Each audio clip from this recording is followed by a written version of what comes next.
আগামী নির্বাচনে জাতি সিদ্ধান্ত নিয়ে ফেলেছে ইসলাম ছাড়া কাউকে ক্ষমতায় আনবে না। ঠিক কিনা জোরে কর? ইসলাম ছাড়া কাউকে ক্ষমতা আসতে দেওয়া যাবে না। এই রহিমউদ্দিন কলিমুদ্দি উত্তরপাড়া দক্ষিণপাড়া সব জানা, আমরা জানি 54 বছর ইতিহাস, চোরের ইতিহাস, 54 বছর ইতিহাস, লম্পটগিরির ইতিহাস, 54 বছর ইতিহাস, নবীজির সাথে বেঈমানির ইতিহাস। বাংলাদেশটা রক্ষা করতে হলে এখন আমরা দুই দল লোক চাই ভালো করে, মানে দেশ আর ইসলাম রক্ষা করতে হলে অতীতের সকল অপরাধ থেকে আমাদেরকে তওবা করতে হবে। ঠিক কিনা? যে আল্লাহ ঠিকই তো 1234 জন এত বড় বড় আলেম, এর মধ্যে 30 জন এমন আলেম, not only Bangladesh, all countries of the world, side to side and corner to corner, east to west, west to east, north to south, south to north, গোটা পৃথিবী তাদেরকে চিনে। এমন 30 জন আলেমকে বিনা কারণে গ্রেপ্তার করেছে। সারা পৃথিবীর মানুষের প্রাণ ভোমরা, লাইট হাউস যাকে কোরআনের পাখি বলা হতো, আল্লামা দেলোয়ার হোসেন সাইদিকে জেলখানায় পরিকল্পিতভাবে 16 মোশনে পয়জন দিয়ে মারা হয়েছে। ঠিক কেনা? তারপরে এই দেশে কোনো হাওরাও নাই। আরে আজকে যারা লাফালাফি করেন আর বাংলাদেশের রাজনীতিবিদদের পিছনে আর ঘুরবেন না, বাংলাদেশের রাজনীতিবিদরা শয়তানের সাক্ষাৎ খালাতো ভাই, নির্লজ্জ বেহায়া। আচ্ছা বলেন কি, হাসিনাকে তারাবার এই ইতিহাসে 36 দিনে একটা দলের একজন নেতাও নাই, 2-1 আলেম আছে, শুধু 1 মিনিটের ভূমিকাও নেই। বরঞ্চ বড় দলের এক নেতাকে বলছে যে ছাত্রদের আন্দোলন চলছে, আপনারা, আমরা এতে নাই, আমাদের কোনো সমর্থন নাই। ঠিক কিনা? কিন্তু ছাত্ররা রক্ত দিয়ে হাসিনা তাড়ায়া যখন একটা লোকের ক্ষমতা বসাই দিলেন, এখন সেই সকল শকুনরা উড়ে এসে জুড়ে বসে বাংলাদেশে ক্ষমতা আসার ভাব দেখায়, লজ্জাও নাই। ঠিক কিনা? আপনারা যে কি পারেন, বালুর ট্রাকও তো সরাইতে পারেন। নেতারে কোমর ভেঙে বিদেশে পাঠাই দিছে, দেশে আনতে পারলেন না। একজন নিরীহ মহিলা, ভালো মানুষ, সাবেক প্রধানমন্ত্রী খালেদা জিয়া, বিনা কারণে তার জেল খাটায়, এটা চুল বাঁকা করতে পারেন না হাসিনারা, এখন এত লম্বা লম্বা কথা বলেন। সাবধান। Akash TV online, the centre of healthy culture, সুস্থ সংস্কৃতির প্রাণ কেন্দ্র। Akash TV online, the centre of healthy culture, সুস্থ সংস্কৃতির প্রাণ কেন্দ্র। নাহমাদুহু ওয়া নাস্তাঈনুহু ওয়া নাস্তাগফিরুহু ওয়া নু'মিনু বিহি ওয়া নাতাওয়াক্কালু আলাইহি ওয়া নাউযু বিল্লাহি মিন শুরুরি আনফুসিনা ওয়া মিন সাইয়্যাতি আ'মালিনা। من يهده الله فلا مضل له ومن يضلله فلا هادي له ونشهد أن لا إله إلا الله وحده لا شريك له ونشهد أن سيدنا ومولانا محمدا عبده ورسوله أرسله بالحق بشيرا ونذيرا وداعيا إلى الله بإذنه وسراجا منيرا. أعوذ بالله من الشيطان الرجيم. بسم الله الرحمن الرحيم. ما كان محمد أبا أحد من رجالكم ولكن رسول الله وخاتم النبيين وكان الله بكل شيء عليما. صدق الله المولانا العظيم.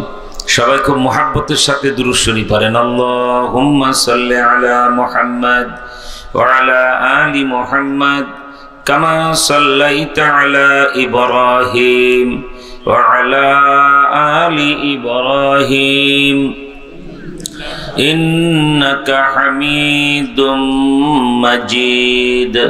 আল্লাহুম্মা বারিক আলা মুহাম্মাদ وعلى آل محمد كما باركت على إبراهيم وعلى آل إبراهيم إنك حميد مجيد। সবাই নিজের গুনার কথা স্মরণ করে একবার ইস্তেগফার পড়বো, গুনাহ মাফ হয়ে যাবে ইনশাআল্লাহ। এই মনিটরটা ঠিক আপনি সরেন তো, একটু এই জায়গাটা ক্লিয়ার রাখেন, পিছে যান আরো, এই পিছে যাও বাচ্চারা, এই মনিটরটা যেন কানে আসে, এই যে এটা দোনোটা। সবাই নিজের গুনার কথা স্মরণ করে ইস্তেগফার পড়েন, গুনাহ থেকে মাপ চাওয়ার এবং পাওয়ার আশায় আল্লাহ গুনাহ মাফ করে দেবেন। আস্তাগফিরুল্লাহাল্লাযী লা ইলাহা ইল্লা হুয়াল হাইয়ুল কাইয়্যুম ওয়া আতুবু ইলাইহি লা হাওলা ওয়ালা কুওয়াতা ইল্লা বিল্লাহিল আলিয়্যিল আযীম। আলহামদুলিল্লাহ, মাদ্রাসাতুল আশরাফ আল ইসলামিয়া কর্তৃক আয়োজিত আজকের এই ওয়াজ মাহফিলের জনাব সাহেব সদর হযরত উলামায়ে কেরাম, উপস্থিত সুধী মণ্ডলী, পর্দার আড়ালের মা ও বোনেরা, রাত বেড়ে গেছে, বেশি রাত পর্যন্ত ওয়াজ হওয়া ঠিক নয়, কারণ তাহলে ফজরের নামাজের আশঙ্কা থেকে যায়, ঠিক কিনা বলে?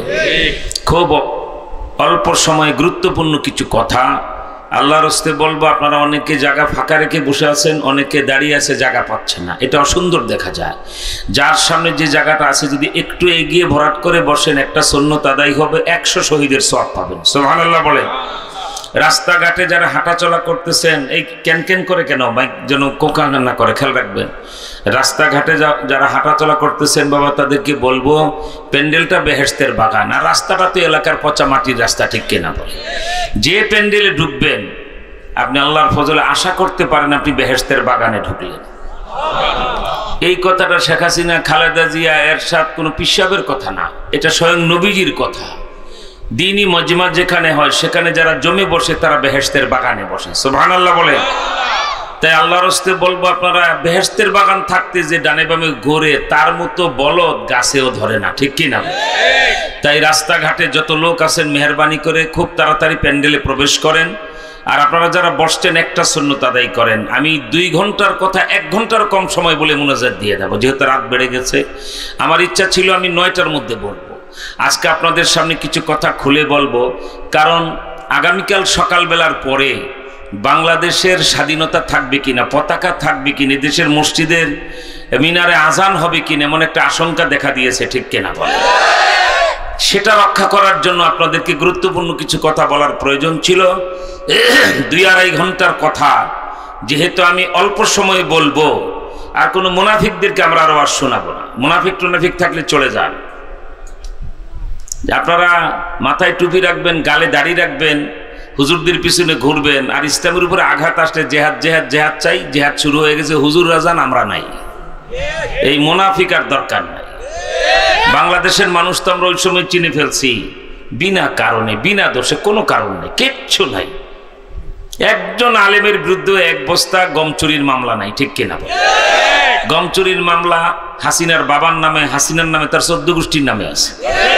গম চুরির মামলা খালেদা জিয়ার পোলা, খাম্বা মামলা, হামলা, ফলনা, তলনা, হাওয়া ভবন, বাতান, এগুলি এদের বিরুদ্ধে আছে। ওনারা যে যত লম্বা কথা বলেন, কেউ ধোয়া তুলসী পাতা নাই, আকাম কুকাম তারা করছে, 50 বছর ক্ষমতায় ছিল, ঠিক কিনা? এই জাতি জবাব দাও, মিথ্যা কথা বলবা না, নিমক খারামি করবা না। 50 বছর একজন আলেমকে কোনোদিন প্রধানমন্ত্রী বানিয়েছ, রাষ্ট্রপতি বানিয়েছ? কি আশ্চর্য মোগের বাংলাদেশ! ক্ষমতা চালাইল তারা, চেয়ারে বসলো তারা, আর কি বলে জেল জুলুম খাটে মামুল হক আর মুফতি নুরানিরা, ঠিক কিনা?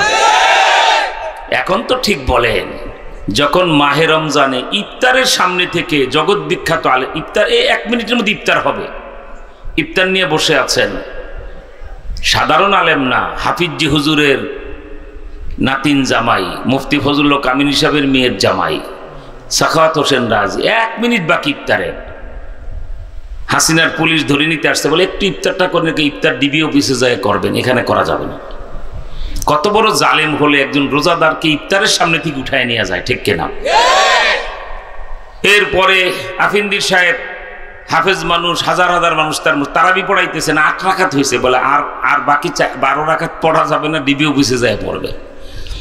আমাকে সেহরির সময় সেহরি থেকে আমাকে নিয়ে গেছেন, সেদিন যদি সেহরি খেয়ে ফজর নামাজ পড়ে এই বাংলাদেশের মুসলমানগুলি যেখানে সারা বাংলাদেশ যেখানে যায়, সেই গেল সপ্তাহে বিকালে প্লেনে গেলাম আপনার রাজশাহী, সেখান থেকে 110 কিলোমিটার ইন্ডিয়ার বর্ডার ভোলাহাট, ওলামা পরিষদের পক্ষ থেকে আয়োজন। আপনাদের এই প্যান্ডেলটার 2-3টা সমান প্যান্ডেল, এত প্যান্ডেল ভরা মানুষ। আলহামদুলিল্লাহ, আলেম ওলামা মানুষ মঞ্চে দেখলে ভালো লাগে, কিন্তু আমার দুঃখ হয় এত মানুষের সামনে আমরা কথা বলি, মুসলমান পারি না, জীবন দিয়ে ফেললে আমাদের বয়ান শুনে। মাহে রমজানে ওলামা একরামকে বিনা কারণে গ্রেপ্তার করা হলো, একটা মুসলমান পাওয়া গেল না। পরের দিন ফজরের নামাজের পরে গর্জে উঠবে, মাহে রমজানে আলেম ওলামারা গ্রেপ্তার কেন? খুনি হাসিনা, জবাব চাই, জবাব দাও। ঠিক কিনা? তা আপনারা কি ওয়াজ শুনতে আসছেন আমার বুঝে? ওয়াজ শুনতে আসলেন নাকি দুর্গা মন্দির, কালী মন্দিরে কিছু দেখতে আসলেন? বুঝে আসে না। এই ইমান নিয়ে তো মদিনাওয়ালার চেহারা দেখাইতে পারবেন না। বাংলাদেশটা রক্ষা করতে হলে এখন আমরা 2 দল লোক চাই ভালো করে, মানে দেশ আর ইসলাম রক্ষা করতে হলে অতীতের সকল অপরাধ থেকে আমাদেরকে তওবা করতে হবে। ঠিক কিনা? যে আল্লাহ ঠিকই তো 1234 জন এত বড় বড় আলেম, এর মধ্যে 30 জন এমন আলেম, not only Bangladesh, all countries of the world, side to side and corner to corner, east to west, west to east, north to south, south to north, গোটা পৃথিবী তাদেরকে চিনে। এমন 30 জন আলেমকে বিনা কারণে গ্রেপ্তার করেছে। সারা পৃথিবীর মানুষের প্রাণ ভোমরা লাইট হাউস, যাকে কোরআনের পাখি বলা হতো, আল্লামা দেলোয়ার হোসেন সাইদিকে জেলখানায় পরিকল্পিতভাবে 16 মোশনে পয়জন দিয়ে মারা হয়েছে। ঠিক কেনা? তারপরে এই দেশে কোনো হাওড়াও নাই। আরে আজকে যারা লাফালাফি করেন আর বাংলাদেশের রাজনীতিবিদদের পিছনে আর ঘুরবেন না, বাংলাদেশের রাজনীতিবিদরা শয়তানের সাক্ষাৎ খালাতো ভাই, নির্লজ্জ বেহায়া। আচ্ছা বলেন কি, হাসিনাকে তারাবার এই ইতিহাসে 36 দিনে একটা দলের একজন নেতাও নাই, 2-1 আলেম আছে, শুধু 1 মিনিটের ভূমিকাও নাই। বরঞ্চ বড় দলের এক নেতাকে বলছে যে যে ছাত্রদের আন্দোলন চলছে, আপনারা আমরা এতে নাই, আমাদের কোনো সমর্থন নাই। ঠিক কিনা? কিন্তু ছাত্ররা রক্ত দিয়ে হাসিনা তাড়ায়া যখন একটা লোকের ক্ষমতা বসাই দিলেন, এখন সেই সকল শকুনরা উড়ে এসে জুড়ে বসে বাংলাদেশে ক্ষমতা আসার ভাব দেখায়, লজ্জাও নাই। ঠিক কিনা? আপনারা যে কি পারেন, বালুর ট্রাকও তো সরাইতে পারেন। নেতারে কোমর ভেঙে বিদেশে পাঠাই দিছে, দেশে আনতে পারলেন না। একজন নিরীহ মহিলা, ভালো মানুষ, সাবেক প্রধানমন্ত্রী খালেদা জিয়া, বিনা কারণে তার জেল খাটায়। এটা চুল বাঁকা করতে পারেন না হাসিনারা, এখন এত লম্বা লম্বা কথা বলেন। সাবধান, আগামী নির্বাচনে জাতি সিদ্ধান্ত নিয়ে ফেলেছে ইসলাম ছাড়া কাউকে ক্ষমতায় আনবে না। ঠিক কিনা? জোরে কর। ইসলাম ছাড়া কাউকে ক্ষমতা আসতে দেওয়া যাবে না। এই রহিমউদ্দিন কলিমুদ্দিন উত্তরপাড়া দক্ষিণপাড়া সব জানা, আমরা জানি 54 বছর ইতিহাস, চোরের ইতিহাস, 54 বছর ইতিহাস, লম্পটগিরির ইতিহাস, 54 বছর ইতিহাস, নবীজির সাথে বেঈমানির ইতিহাস। বলতে পারো কোন, আজকে কি আমি ইন্ডিয়াতে টিপু সুলতান মসজিদে কলকাতা এখন বয়ান করতে বসছি? এই মুহূর্তে কি ভুটান ঝর্ণা মসজিদের সামনে কথা বলছি? সৌদি আরবের আলবাহা আল হাজরায় দাল্লা কোম্পানির কোন শ্রমিকদেরকে নিয়ে বয়ান করছি? লন্ডনের হাইট পার্কে এখন কথা বলছি? যাদের সামনে কথা বলছি এরা সব বাংলাদেশি। ঠিক কিনা? জোরে বলে। প্রত্যেকটা মানুষ বাংলাদেশি। অনেক দুঃখ আর পরিতাপের সাথে আপনাদেরকে বলতে চাই, অনেক বড় একটা কলঙ্ক আমাদের কপালে। আমি সংক্ষিপ্ত আকারে আকীদায়ে খাতমে নবুয়ত আর টঙ্গীর মোরকুনের বয়োবৃদ্ধ ইমামকে যে ইসকন অপহরণ করে নিয়ে ইন্ডিয়াতে পাচার করে ফেলতে যদি ধরা না পড়তো, ঠিক কিনা? ইন্ডিয়াতে পাচার হয়ে গেলে মসজিদের ইমাম আর জীবনে আমরা আর ফেরত পেতাম না। ঠিক কিনা? এই ইসকনের বিরুদ্ধে মিছিল টিছিল কিচ্ছু দরকার নেই। আমরা প্রধান উপদেষ্টাকে বলবো আপনি এদেরকে নিষিদ্ধ করেন, আর আমি হেফাজতের পক্ষ থেকে দায়িত্ব নিয়ে কথা বলছি। আল্লামা মামুল হক সাহেব, আমিরে হেফাজত আল্লামা মুহিবুল্লাহ বাবু নগরী, হিন্দু ভাইদেরকে বলছি তোমরা আমাদের দেশে থাকবে, দেশের নাগরিক, তোমরা পূজা করো, আমরা সব পূজা মণ্ডপ পর্যন্ত পাহারা দিয়ে নিরাপত্তা দিই। ঠিক কিনা? কিন্তু তোমাদের ভিতরে ইসকনের সদস্য কারা? 24 ঘন্টার ভিতরে এগুলিকে বের করে থানায় জমা দাও, তা না হলে একের পাপে 10-এ পুরি মরবা। ঠিক কিনা? জোরে বল। এই কথা বলেন না কেন? বেয়াদবের বাচ্চার সাহস কত! মসজিদের ইমাম দাড়িগুলি টেনে ছিঁড়ে ফেলছে, লোহার শিকল দিয়ে বেঁধেছে। 70-75 বছরের বয়োবৃদ্ধ ইমাম, তাকে উলঙ্গ করে তার লজ্জাস্থান নিয়ে তারা খেলা করেছে। ইসকন আমরা মামুনুল হকরা যদি আগুনের ছোঁয়া লাগায় দেই, বাংলাদেশ কেউ রক্ষা করতে পারবে না, একজন হিন্দুকেও, ঠিক কিনা বলে?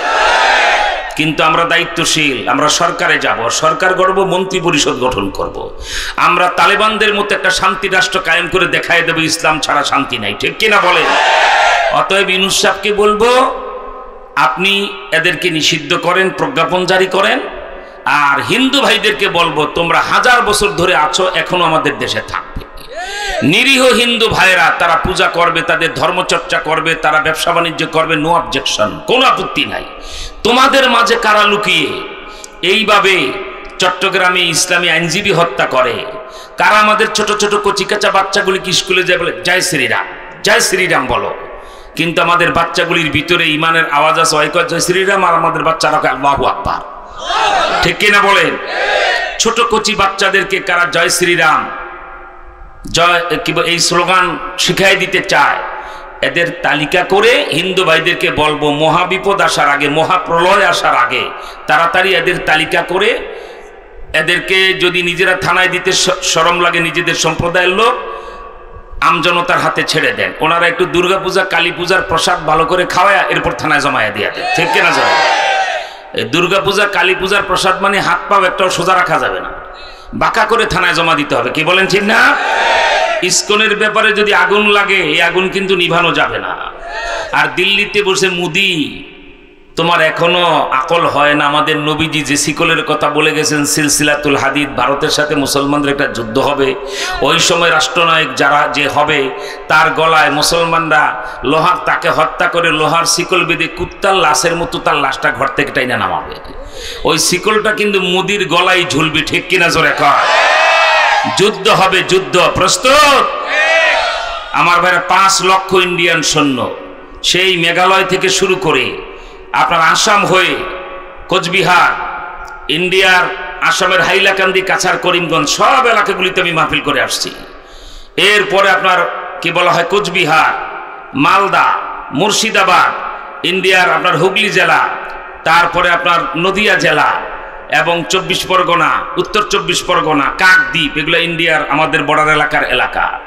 আমি 30 বছর আগে স্টুডেন্ট লাইফ ইন্ডিয়াতে আমি বর্ডার দিয়ে আসছি, এতটুকুন দখল করব আমরা, আলহামদুলিল্লাহ বলেন।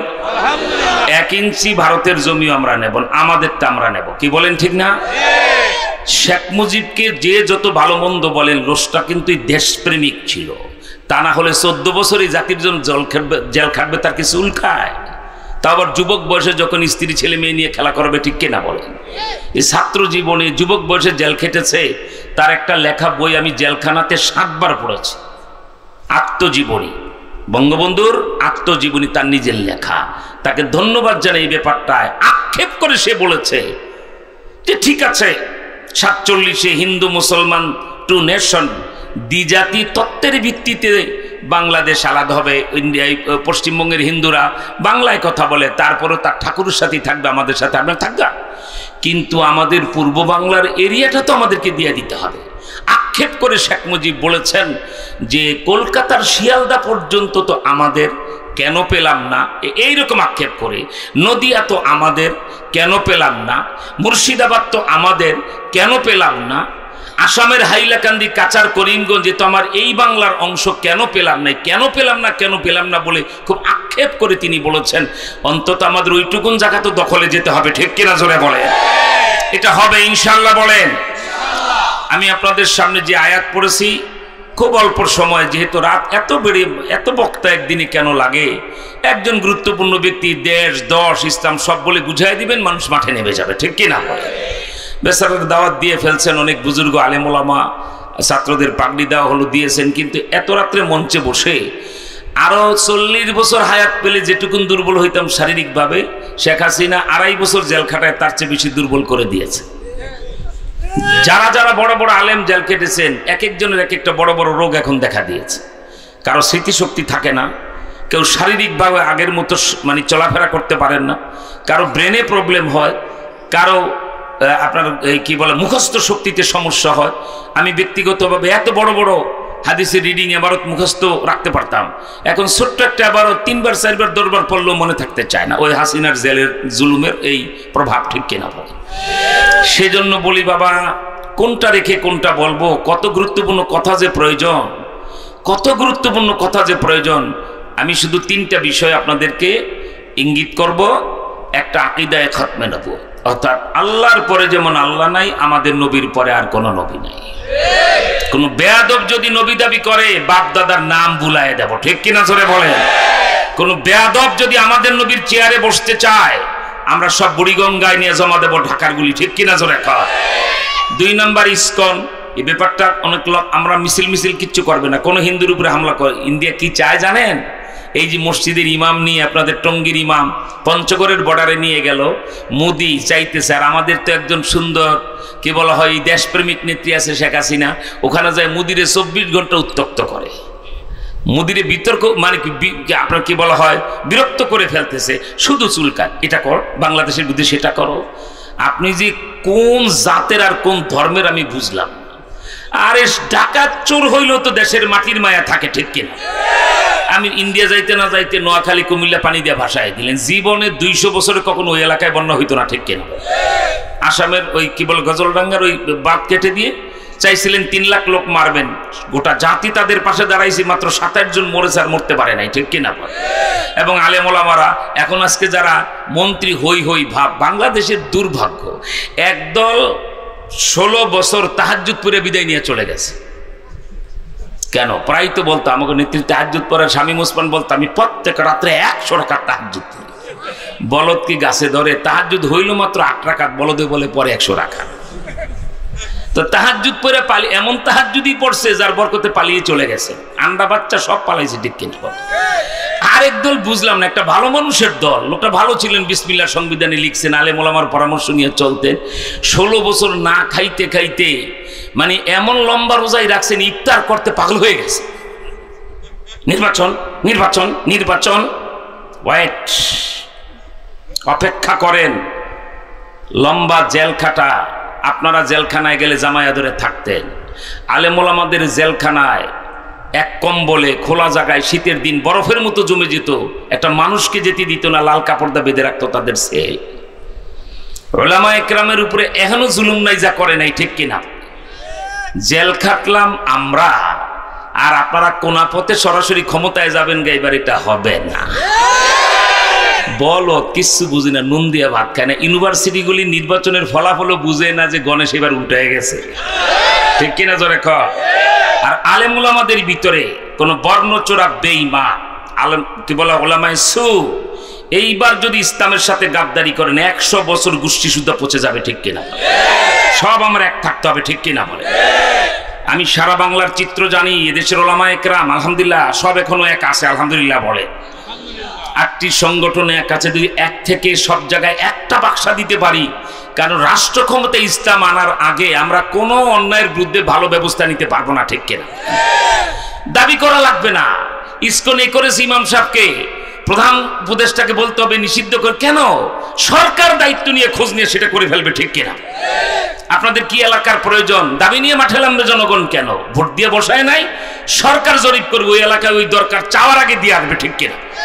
সেটা হলো ইসলামী সরকার, কি বলেন, ঠিক না? কেউ দাবি করতে পারেন কোনো ব্রিজ কালভার্ট রাস্তাঘাট কিচ্ছু দাবি করতে হবে না।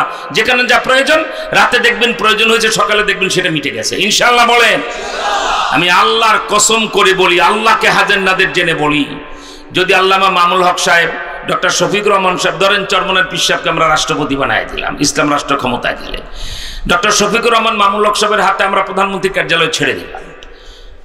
তারপরে কি বলে চরমনের শাইখ সৈয়দ মোহাম্মদ ফয়জুল করিম শাইখের চরমন তার হাতে স্বরাষ্ট্র মন্ত্রণালয় ছেড়ে দিলাম। বাইতুল মুকাররমের খতিব, তিনি গোটা বিশ্বের অন্যতম এখন ফকি আলেম, ঠিক কিনা? ওনাকে আমরা প্রধান বিচারপতি বানায় দিলাম, আলহামদুলিল্লাহ বলেন। এইভাবে যে যেখানে যোগ্য বসায় দিলাম, তাহলে ওই পাড়ির পাশে আফগানিস্তান দেখেন, 9 মাস যুদ্ধ করেছে বাংলাদেশ, আফগানিস্তান যুদ্ধ করেছে 40 বছর। 9 মাসের যুদ্ধেই অহংকারে পা মাটিতে ফেলে না, মুক্তিযোদ্ধা মুক্তিযোদ্ধা, বীর মুক্তিযোদ্ধা হয়েছে 72 সালে, যুদ্ধের 1 বছর আগে, এটাও মুক্তিযোদ্ধা। এটা মুক্তিযোদ্ধা না শয়তান? যুদ্ধের পরের বছর জন্ম নিয়েছে এ বলে মুক্তিযোদ্ধা, ঠিক কিনা? আফগানিস্তানের তালেবান তাদের নাগরিকরা শুধু পাকিস্তানের বিরুদ্ধে নয়, এই ছোট্ট পাকিস্তানের বিরুদ্ধে নয়, super power of the world, পৃথিবীর সবচাইতে বড় পরাশক্তি নাম তার রাশিয়া আমেরিকা, ঠিক কিনা বল? এই দুইটা শক্তির বিরুদ্ধে একটানা 40 বছর লড়াই করে তারা দেশকে শত্রুমুক্ত করে, যেটা তালেবান কমান্ডাররা করেছে এটা যদি বাংলাদেশের জনগণ করতে পারে, যে আমেরিকা পালিয়ে চলে গেল, ওরা বলছে আমরা যেন তেন সরকার করবো না, আমরা কোনো রাজ পরিবার থেকে কোনো প্রিন্স যুবরাজকে রাষ্ট্র ক্ষমতায় বসাবো না। আর আমাদের বাংলাদেশ তো গু খাইতে খাইতে তো বদব হয়ে গেছে, একটা ফল করছে আরেকটা গাছ বসায় দাও, এমন বলদ কি গাছে ধরে, কিন্তু তালেবান না পাচ্ছে নো। কেন? আফগানিস্তানের রাজ পরিবার নাই, 100 মুজিব পরিবার এক পাল্লায় দিলে বাদশাহ আমানুল্লাহর পরিবারের সমান মর্যাদা দেওয়ান হবে না, যেটা আফগানে আছে, ঠিক কিনা?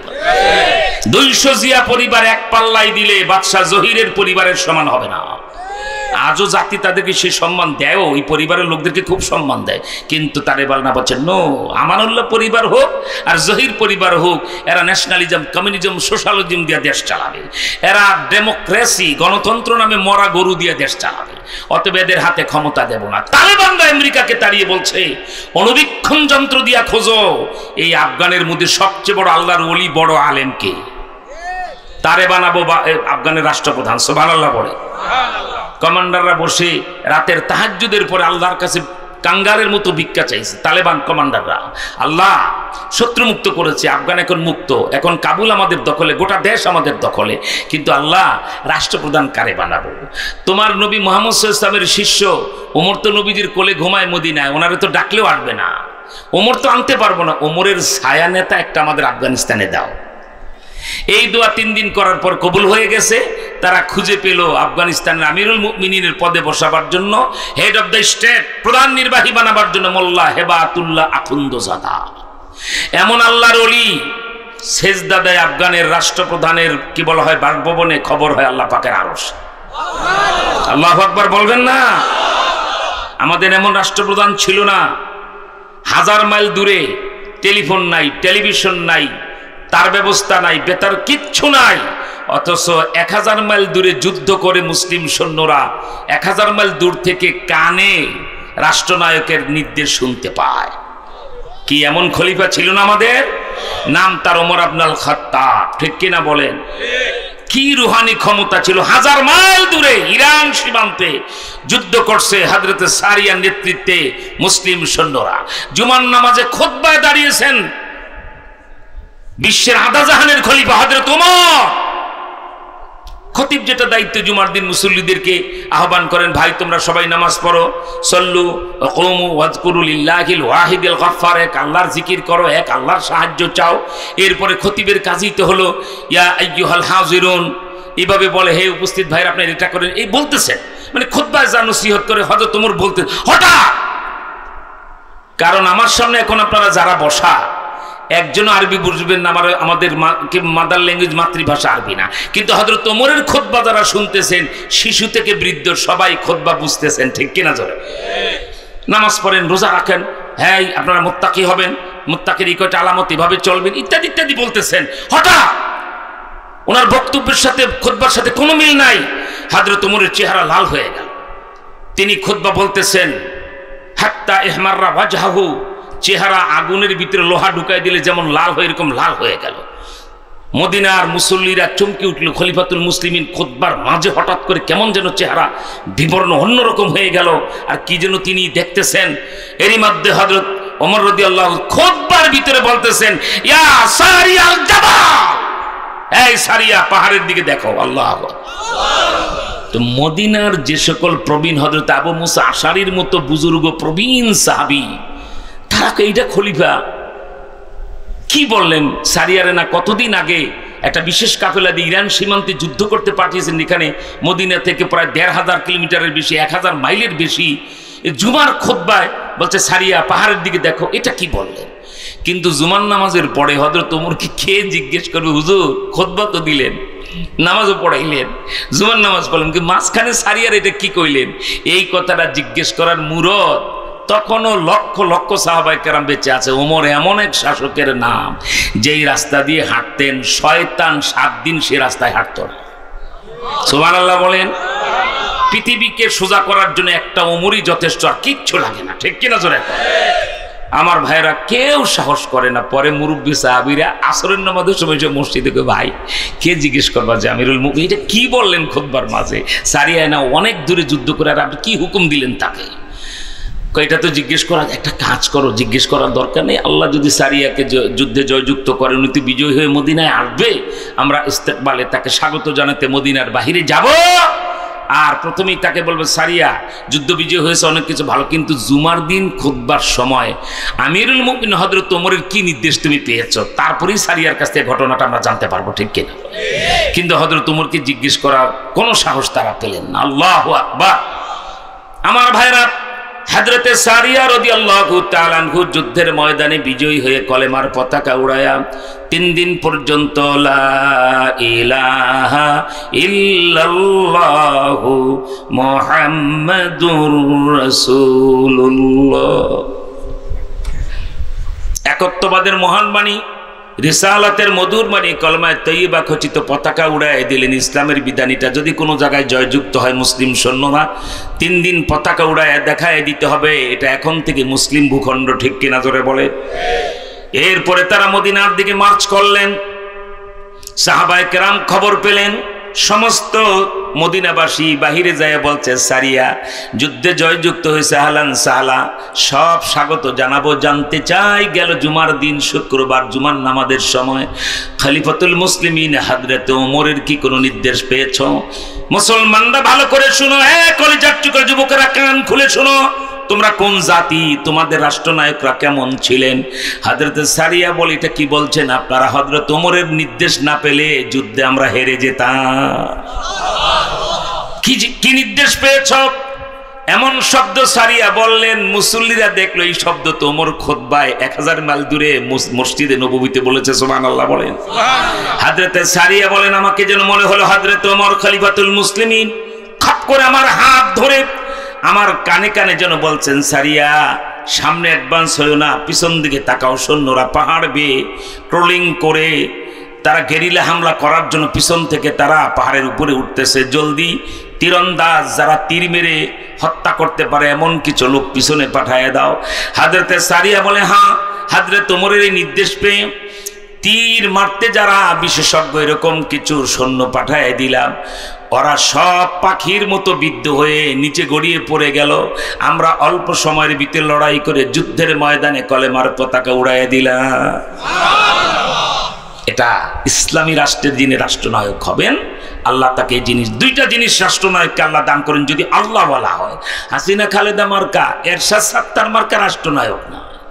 এই জাতি কোন কাউকে, হাসিনা ক্ষমতায় থাকতেই পাত্তা দিয়ে কথা বলি নাই, এখন তো দেশটাই আমাদের, আমরা যা বলবো এভাবেই বাংলাদেশ চলবে। এই টঙ্গীর যদি কোনো জমিদারের ছেলে হও, বাবা মন্ত্রী ছিল, তার কোনো পার্সোনাল চাঁদাবাজির কথা আমার কাছে নাম ঠিকানা দাও, একটা স্পেশাল ক্ষমতা এখন আমার হাতে আছে। আমি যদি স্বরাষ্ট্র মন্ত্রণালয়ের নাম ঠিকানা সব বলে দেই, সকালে বলবো সূর্য ডুবার আগে ওই মন্ত্রী বাহাদুরের ছেলে গ্রেপ্তার হয়ে যাবে। আল্লাহ এতটুকুন দায়িত্ব তো আমাদের হাতে আছে, আলহামদুলিল্লাহ বলে। এখন তার কাউকে গুনার দরকারই নাই। তাই আপনাদের দৃষ্টি আকর্ষণ করে বলছি, খুব ভালো করে বুঝেন কেমন রাষ্ট্রনায়ক আফগানের লোকেরা পেয়েছে। আল্লাহু আকবার। মোল্লা হেবাতুল্লাহ আখুন্দজাদা, আফগানিস্তানের head of the state. Afghanistan তো টঙ্গী বিসিক এলাকার সমান, কি বলেন ঠিক না? ঢাকার সমান। বলদ কি গাছ, কিসের পুরা বাংলাদেশের সমান? বলদ না জানলে চুপ থাকো। 6টা বাংলাদেশ এক জায়গায় করলে যত বড় হবে অত বড় হলো আফগানিস্তান। কয়টা বাংলাদেশ? 6টা বাংলাদেশ এক জায়গায় করলে যত বড় হবে অতটা বড় বাংলাদেশ, এই আফগানিস্তান। এই এদিকে তাকাও, একটা ফড়িং দিকে লাফাইলে তাহলে যুদ্ধ শুরু হলে কি করবা? এদিকে তাকা, 6 বাংলাদেশের সমান। আমাদের দেশে যে কত মন্ত্রী, 62টা মন্ত্রী বানাইতে হয়, মাত্র 30 জন মন্ত্রিসভার সদস্য এখন আফগানিস্তানে। শুনলে তথ্য দিলে আপনারও সিদ্ধান্ত, আমরাও এটা করব ইনশাল্লাহ।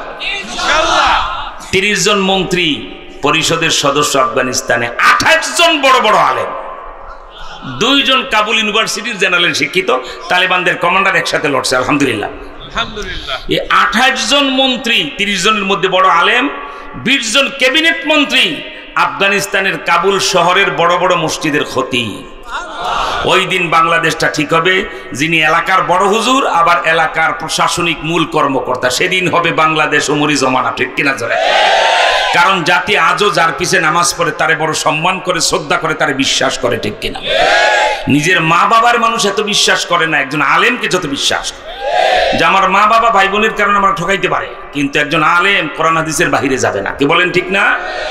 আমার ভাইরা ওনাকে যায় তালেবান কমান্ডাররা বলছে, হুজুর আমরা বাচ্চা জহিরের পরিবারে যাব না, আমানুল্লাহর পরিবারে যাব না, আপনি আমাদের রাষ্ট্রনায়ক, হেড অফ দ্য স্টেট, রাষ্ট্রপ্রধান হবেন। উনি আমতা আমতা করে বলে যে আমি 40টা বছর জিহাদের ময়দানে লড়লাম, এরপরে আমার একটা আলাদা সগল আছে, জানো আমি মাদ্রাসার ছাত্রদেরকে বুখারী শরীফ পড়াই, দেওবন্দের আকাবেরদের কথা মতো আমি চলি। আমি তো চেয়েছিলাম যে যুদ্ধ হয়ে গেছে, শত্রুরা চলে গেছে, এখন আমি আবার মাদ্রাসায় আমি বুখারী পড়াবো। আর কিছু মানুষ মাথায় টুপি দেয় না, গালে দাড়ি রাখে, নজর আগে মেসওয়াক করে না, খাওয়ার আগে দস্তরখান বিছায় না, কথা বললে মিথ্যা বলে, খাইলে হারাম খায়। এই আল্লাহ বলা মানুষগুলিকে একটু তরিকার সবক টবক দিয়ে জিকির আজকার করায় একটু খাঁটি মুসলমান বানাবো। আমি এই কাজ আত্মনিয়োগ করতে চেয়েছিলাম, আর তোমরা আমাকে রাষ্ট্রনায়কের দায়িত্ব চাপাতে চাও না। হুজুর আমরা অনেক জরিপ করে দেখেছি, আপনি থাকতে আফগানিস্তানে কেউ খলিফাতুল মুসলিমিন হতে পারে না, আমিরুল মুমিনিন হতে পারে না। উনি দেখলেন যে সবাই ভাবে চায় যদি আমি না করি আল্লাহ বেজার হয়ে যেতে পারে, ঠিক কিনা?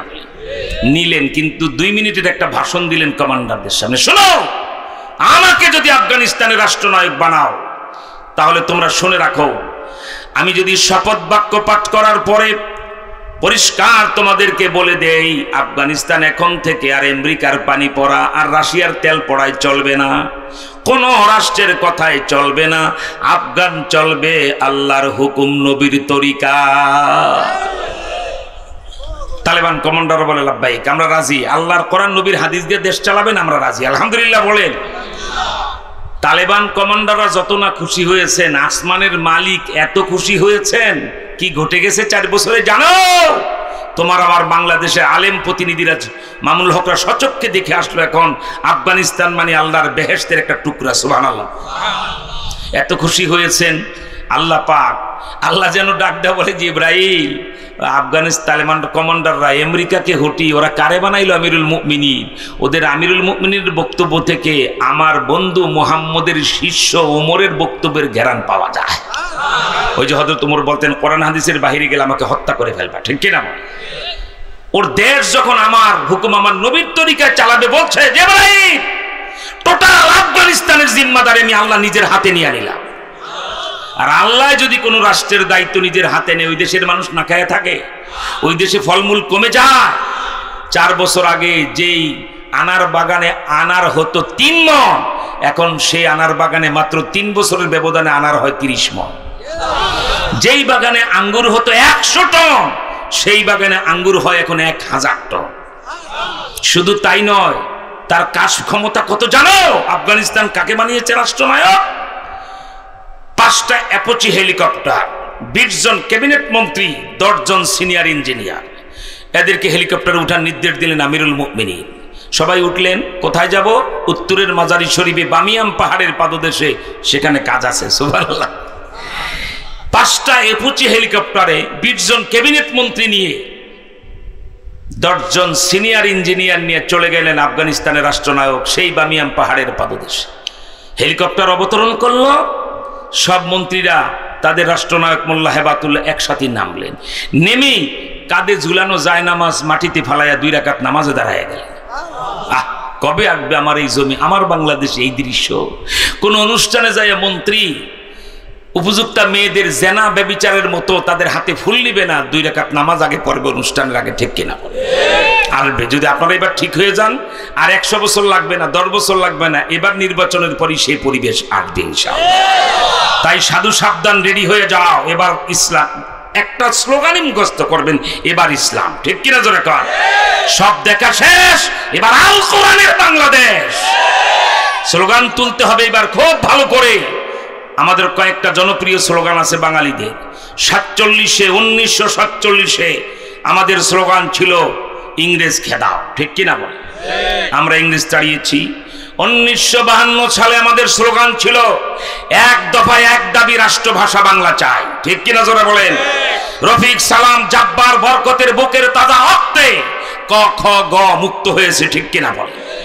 এরপরে 1971 সালে আমাদের এই বাংলাদেশের স্লোগান হলো তোমার আমার ঠিকানা পদ্মা মেঘনা যমুনা। কে বলেন ঠিক না? মুক্তিযুদ্ধের মূল মন্ত্র তোমার আমার ঠিকানা পদ্মা মেঘনা যমুনা। পাকিস্তানিদেরকে হটিয়ে আমরা দেশ স্বাধীন করলাম, আলহামদুলিল্লাহ বলেন। কিন্তু আজও কাঙ্ক্ষিত শান্তি আর নিরাপত্তা আমরা পেলাম না। ঠিক কিনা বলেন? এইবার একটা স্লোগান হবে, গোটা জাতির 18 কোটি মানুষ মুখস্থ করবেন, সওয়াবও পাবেন, নিজের ভবিষ্যৎ রাস্তাও রচনা হবে, নিরাপত্তাও পাবেন, আলহামদুলিল্লাহ বলেন। আশ্চর্য কথা, একটা দেশে শিক্ষিত যুবকরা যদি সরকারি পদ নেই, চাকরি নাই, বেকার ভাতা দেন, বেকার ভাতা দেন। ঠিক কিনা বলেন? আফগানিস্তানে যেটা করে এটা তার হক। স্বামী মরে গেছে, স্ত্রীকে আপনি বিধবা ভাতা দিবেন।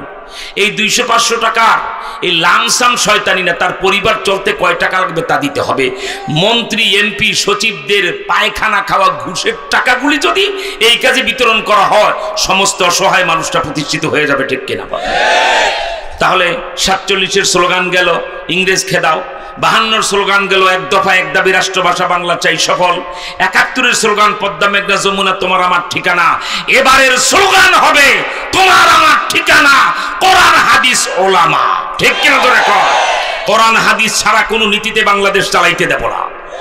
বাংলাদেশের হাইকোর্ট, সুপ্রিম কোর্ট, জজ কোর্ট, আইন আদালত, স্কুল, কলেজ, ইউনিভার্সিটি, ব্যাংক, বিমা, হাট ঘাট, মাঠ, সমস্ত কিছু আল্লাহর কোরআন আর নবীর সুন্নাহ হাদিস দিয়ে চলবে। ঠিক কিনা বলে? এটা কি আপনারা চান? এই মুনাফিকি করবেন, এটা ঠোঁটের কথা না দিলের কথা? তাহলে দুহাত তুলে আল্লাহু আকবার বলে দেখান কারা চান।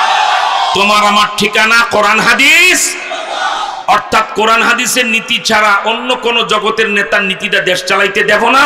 আর আলেম ওলামা ছাড়া কোন সেন্দুরে এবার এমপি মন্ত্রী বানাবো না। সবাই একমত? এই ওয়াজ মাহফিলের ওয়াদা না মৃত্যু পর্যন্ত ওয়াদা। ভোটের বাক্সা গেলে ইমান আবার দুর্বল হয়ে যাবে না তো? হাত নামান, এটাই এবার ঘটবে ইনশাআল্লাহ। ইনশাআল্লাহ জোরে বলেন। এমনটা যদি হয় তাহলে কেমন রাষ্ট্রনায়ক আসবে? ওই যে আফগানিস্তানে যায় দেখো, 5টা হেলিকপ্টার, 20 জন ক্যাবিনেট মন্ত্রী, 10 জন সিনিয়র ইঞ্জিনিয়ার নিয়ে নামলেন, 2 রাকাত নামাজ পড়লেন। তো নামাজের পরে সব মন্ত্রীরা সুবহানাল্লাহ 100 বার, আলহামদুলিল্লাহ 100 বার, আল্লাহু আকবার 100 বার, লা ইলাহা ইল্লাল্লাহ জিকির করতেছেন। কিন্তু রাষ্ট্রপ্রধান হাওরাও কিছুই করে না, উনি মোরাকাবায় বসে আছে। মোল্লা Hibatullah Akhundzada 15 minute, 20 minute, 25 minute, কারো দিকে তাকায় না।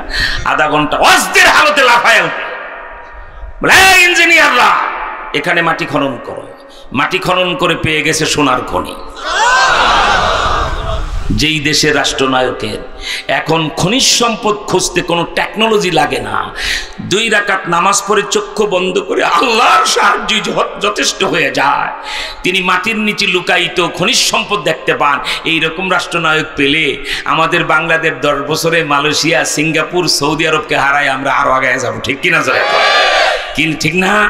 আর যদি ধারাবাহিক ওগুলাই আনো, মাথায় মাথায় টুপি নাই, গালে দাড়ি নাই, ওজুর আগে মেসওয়াক নাই, খাওয়ার আগে দস্তরখান নাই, খাইলে হারাম খায় আর কথা বললে মিথ্যা বলে, নেতা হলে দুর্নীতি করে, সরকারি কর্মকর্তা হলে গু খাওয়ার মতো ঘুষ খায়। এগুলাই যদি বসাও তাহলে তোমাদের কপালে আরো লড়াদোষ আছে। ঠিক কিনা জয়? এবার নিয়ত করে ফেলি, মোল্লা হেবাতুল্লাহ আখুন্দজাদা আল্লাহু আকবার চীনের বর্ডারে গেছেন হেলিকপ্টার, যাই বলছে এখানে মাটি ফোড়েন, খনন করে পেয়ে গেছে অ্যালুমিনিয়ামের খনি। গেলেন আপনার কি বলা হয় আপনার কান্দাহারে, সেখানে খোঁজ একটা বড় নদী আমাদের পদ্মা মেঘনা যমুনার মতো, ওই নদীর এক পাশে খনন করাইলেন, পেয়ে গেলেন আপনার তামার খনি। আরেক পাশে তাদের সাবেক আমির, প্রতিষ্ঠাতা আমির, জমানার আল্লাহর কুতুব জমানার আব্দুল কাদের জেলানি ছিলেন মোল্লা ওমর। 3 বছর বয়সে বাবাকে হারিয়ে এতিম ছিলেন মোল্লা ওমর, জিন্দা ওলি ছিলেন সুবহানাল্লাহ। তাদের ধারণা আমাদের তালেবানদের প্রতিষ্ঠাতা আমির মোল্লা ওমর এই গ্রামে বাড়ি, এই নদীতে সারা শিশুকালে গোসল করতেন। এত বড় আল্লাহর ওলি যেই নদীতে গোসল করতেন শিশুকাল থেকে, সেই নদীর পারে আল্লাহ কিছু দিবে না, এটা হয় না। তাদের রাষ্ট্রনায়কের এত ভক্তি তাদের আমিরের প্রতি, বর্তমান আমিরুল মুমিনিন বলছে নদীর পার খনন করো। খনন করে এমন তেলের খনি পাইছে যা সৌদি আরবে নাই। মনে রেখো 4 বছরে কি ঘটে গেছে জানেন? বাংলাদেশের 1 লাখ টাকা, ইন্ডিয়ার 1 লাখ টাকা, পাকিস্তানের 1 লাখ টাকা, আপনার কি বলা হয় ওই যে এটা কি দ্বীপরাষ্ট্র যে শ্রীলঙ্কার 1 লাখ টাকা, এরপরে ভুটানের 1 লাখ টাকা, এইগুলো তো আমাদের এশিয়ার রাষ্ট্র, ঠিক কিনা বলে? বাংলাদেশের 1 লাখ টাকা নিয়ে পাকিস্তানের আপনার বর্ডারে ঢুকেন, বলেন যে ভাই আমার বাংলাদেশের টাকা তো তোমার দেশে চলবে না, আমি তো বেড়াতে এসেছি, খেতে হবে, গাড়ি ভাড়া দিতে হবে, আমাকে তোমাদের আফগানি টাকা বদলায় দাও। পাইবেন কয় টাকা জানেন? 70,000। ইন্ডিয়ান টাকা দিবেন 1 লাখ, পাইবেন 75-76,000। পাকিস্তানি টাকা দিবেন 1 লাখ, পাইবেন 35,000। মানে দক্ষিণ এশিয়ার সমস্ত রাষ্ট্রের চেয়ে এখন আফগানিস্তানের টাকার মূল্য বেশি। কত বড় গাইবী সাহায্য আল্লাহ পাকে, ঠিক কিনা? শুধু খনিজ সম্পদ উত্তোলন শুরু করে পেয়েছি, এই আওয়াজি টাকার মান এই। যদি খনিজ সম্পদ 100 ভাগের 1 ভাগ উঠায় ব্যবহার শুরু করেন, 120 টাকা দিয়ে আমেরিকার 1 টাকা $1 আমরা কিনি, আফগানিস্তানের 1 টাকা কিনতে আমেরিকাকে $3 খরচ করতে হবে আগামী 3-4 বছরের মধ্যে, ইনশাআল্লাহ বলেন, ইনশাআল্লাহ বলেন। আল্লাহ তুমি তাদেরকে সেভাবেই দাও। এই বাংলাদেশ 55 বছরে শুধু ভিক্ষা করে খাইছো। সে হাসিনা, খালেদা, মুজিব, জিয়া সবাই বিদেশে গেলে ভিক্ষা ভিক্ষা, ঠিক কিনা? ইউনূস সাহেব সেই ধারাবাহিকতা নষ্ট করতে পারে নাই, যেখানে যায় সেখানে এটা একটু করে দিল, মানে কি ভিক্ষার ঝুলি নিয়ে যায় চায়। আর আফগানিস্তান মাত্র 4 বছর স্বাধীন হয়ে কি করেছে খবর আছে? ইউনূস সাহেবকে রমজানের 3 দিন আগে ফোন করছে মোল্লা হেবাতুল্লাহ, এই ডক্টর ইউনূস, এই গেল রমজান, আপনার দেশের গেল গভর্নমেন্টের বাণিজ্য মন্ত্রী উপহাস করেছে রোজাদারদের ইফতার নিয়ে। ভুলে গেছে বাঙালি। খেজুরের দাম যখন আকাশচুম্বী হয়ে গেল, সবাই বলছে যে আপনি বাণিজ্য মন্ত্রী, খেজুরের দাম এত বাড়াইলে রোজাদাররা একটা খেজুর কত মহাব্বতে ইফতারের সময় খায়, ঠিক কিনা বলেন? এটা যদি শুল্ক এত বাড়ান, 1 কেজি খেজুরে 100 টাকা শুল্ক, জালেম কারে কয়? আল্লাহর গজব কেন পড়েছে? তখন কি বলেছিল হাসিনার সেই বাণিজ্য মন্ত্রী? কেন বাংলাদেশে বড়ই আছে না, বড়ই দিয়ে ইফতার করতে পারে না, খেজুর খায় কেন? ওরে পাইলে মানুষ জুতার তলায় পায়খানায় লাগায় বাইরেই তো, ঠিক কিনা? একজন রোজাদার মাহে রমজানে একটা খেজুর সামনে দেখলে মনে হয় নবীজির সাথে ইফতার করতেছি, ঠিক কিনা?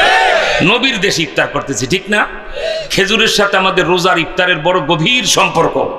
আর উনি উপহাস করে, কেন বড়ই দিয়ে ইফতার করা যায় না, আবার খেজুর লাগবে কেন?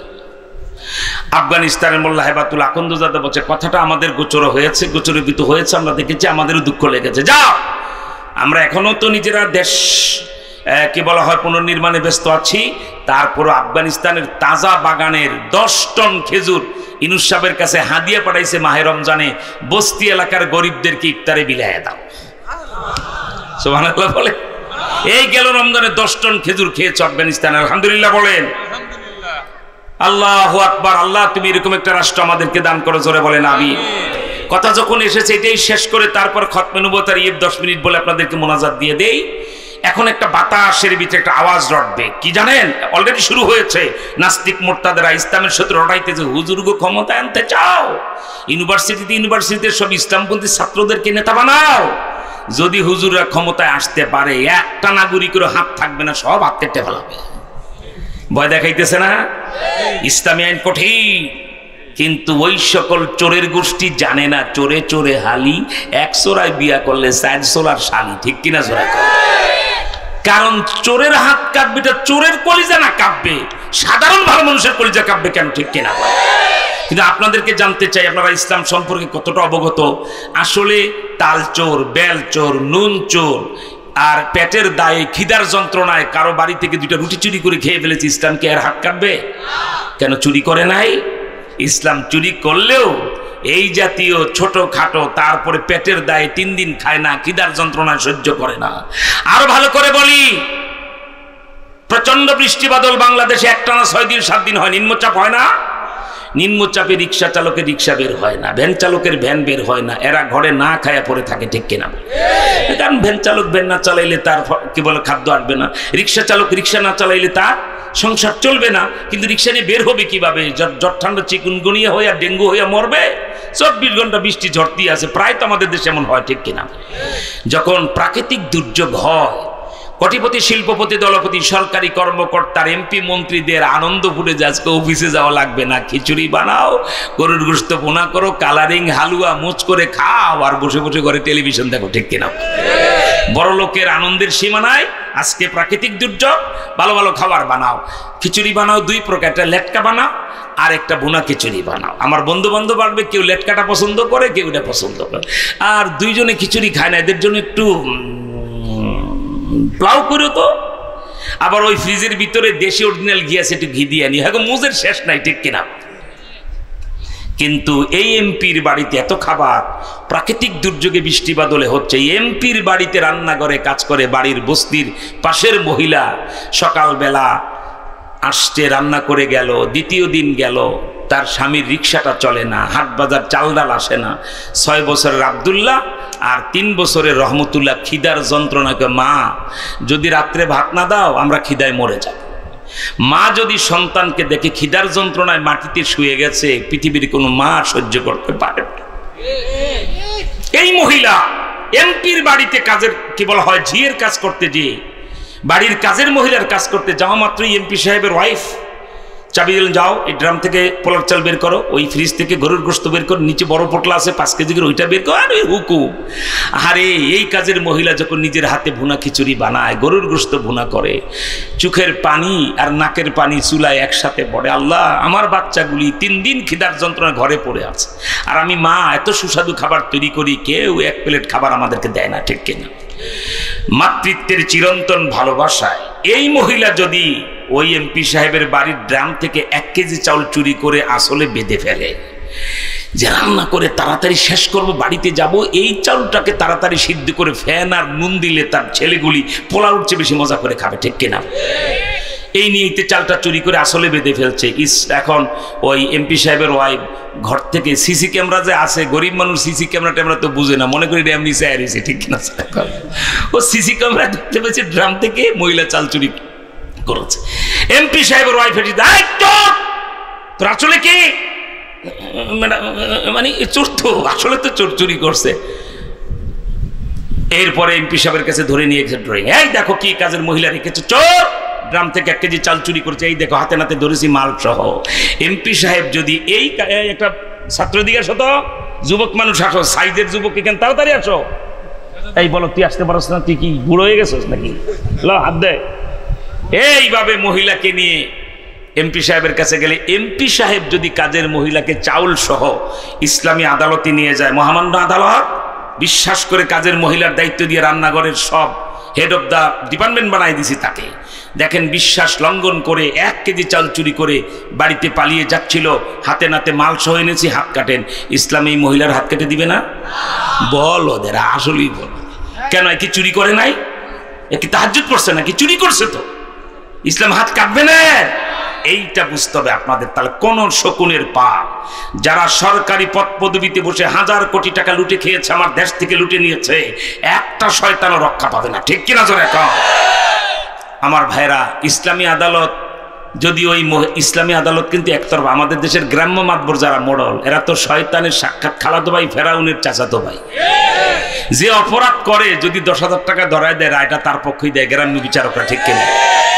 বাজারে মাথা ফাটাইছে, 50,000 টাকার বান্ডেল নিয়ে চেয়ারম্যান সাহেব ভুল একটা করে ফেলছি, ভাড়ায় লাইছি, কি হয়েছে? গোমুখের মাথায় বাড়ি, বিচার আপনার কাছে আসতেছে, তো এখন রায় কোন দিকে হবে? বলো তুমি, টাকা দিলে তুমি রায় যার ওর দিকে, তাই না? ঠিক কিনা?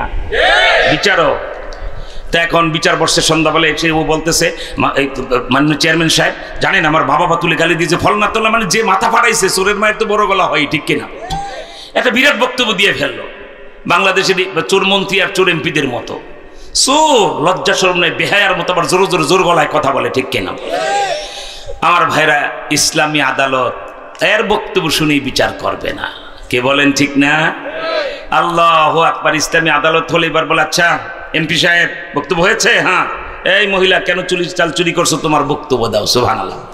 আর বাংলাদেশে যদি মাথায় ব্যান্ডিজ, রক্ত ঝরেছে, মাননীয় চেয়ারম্যান সাহেব আমি তো জোরে কথা বলতে পারি না, আমার এত রক্তক্ষরণ, আমি একটু কথা, চুপ করো, চুপ করো, আমি সব জানি, তুমি খারাপ, তোমার কারণেই তুমি মার খেয়েছো, ঠিক কিনা জোরে কও? এই শকুনের পালগুলিকে ইসলাম পেটে ব্লেড মারবে ইনশাআল্লাহ, ইনশাআল্লাহ বলে, একটাও রেহাই পাবে না, কি বলেন ঠিক না? এই যে এমপি সাহেব চালচোর মহিলাকে নিয়ে গেছে, এবার মহিলাকে বক্তব্য সুযোগ দেবে। ইসলামী আদালতে হানাফি, মালিকি, শাফিঈ, হাম্বলি 4 মাযহাবের ফিকহের কিতাবে একটা রায় পাবেন নবীজির হাদিসের বিচারক একতরফা কথা শুনে রায় দিতে পারবে না। বাদী বিবাদী উভয় পক্ষের কথা শুনতে হবে, উভয় পক্ষের বক্তব্য শুনলেই হবে না, সাক্ষী প্রমাণ নিতে হবে। সাক্ষী প্রমাণ নিয়েও বিচারক রায় দিতে পারবেন না। সব ক্লিয়ার, শুনানি শেষ, সাক্ষী প্রমাণ ক্লিয়ার, তারপর বিচারক রায় দেবেন না। চেয়ারে বসে চক্ষু বন্ধ করে মালিকের সাহায্য চাবেন কাঙ্গালের মতো, প্রভু বাদী বিবাদী উভয় পক্ষের বক্তব্য শুনেছি, সাক্ষী প্রমাণ নিয়েছি, কোন রায়টা দিলে ইনসাফ হবে ওইটা আমার অন্তরে ঢেলে দাও। সুবহানাল্লাহ বলে। এই হলো ইসলামের রায় দেওয়ার নিয়ম, ঠিক কিনা বলে? হাত্তা তাসমা কালাম আল আখার, বিচার বিভাগে উভয় পক্ষের শেষ কথাটাও শুনতে হবে, শেষ কথাটাও শুনতে হবে। একতরফা বলবে আর শুনে রায় দেবে।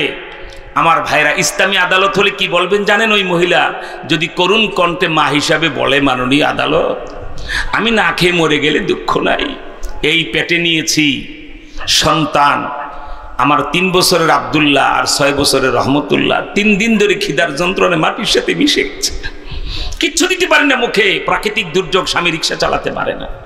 এই সন্তানদের চেহারা যখন ওই খিচুড়ির হাড়িতে আমার চোখের সামনে ভেসে উঠেছে এমপি সাহেবের বাড়ির, বাধ্য হয়ে মাতৃত্বের চিরন্তন ভালোবাসা সন্তানের জন্য, সন্তানের ভালোবাসায় চুরি করলে যে গুনাহ হয় হিতাহিত জ্ঞান ছিল না, 1 কেজি চাউল চুরি করে আসলে বেঁধে ফেলেছি। এই কথা যদি বিচারক শুনে, বিচারক আগে কাঁদবে ইসলামী আদালতে, ঠিক কিনা?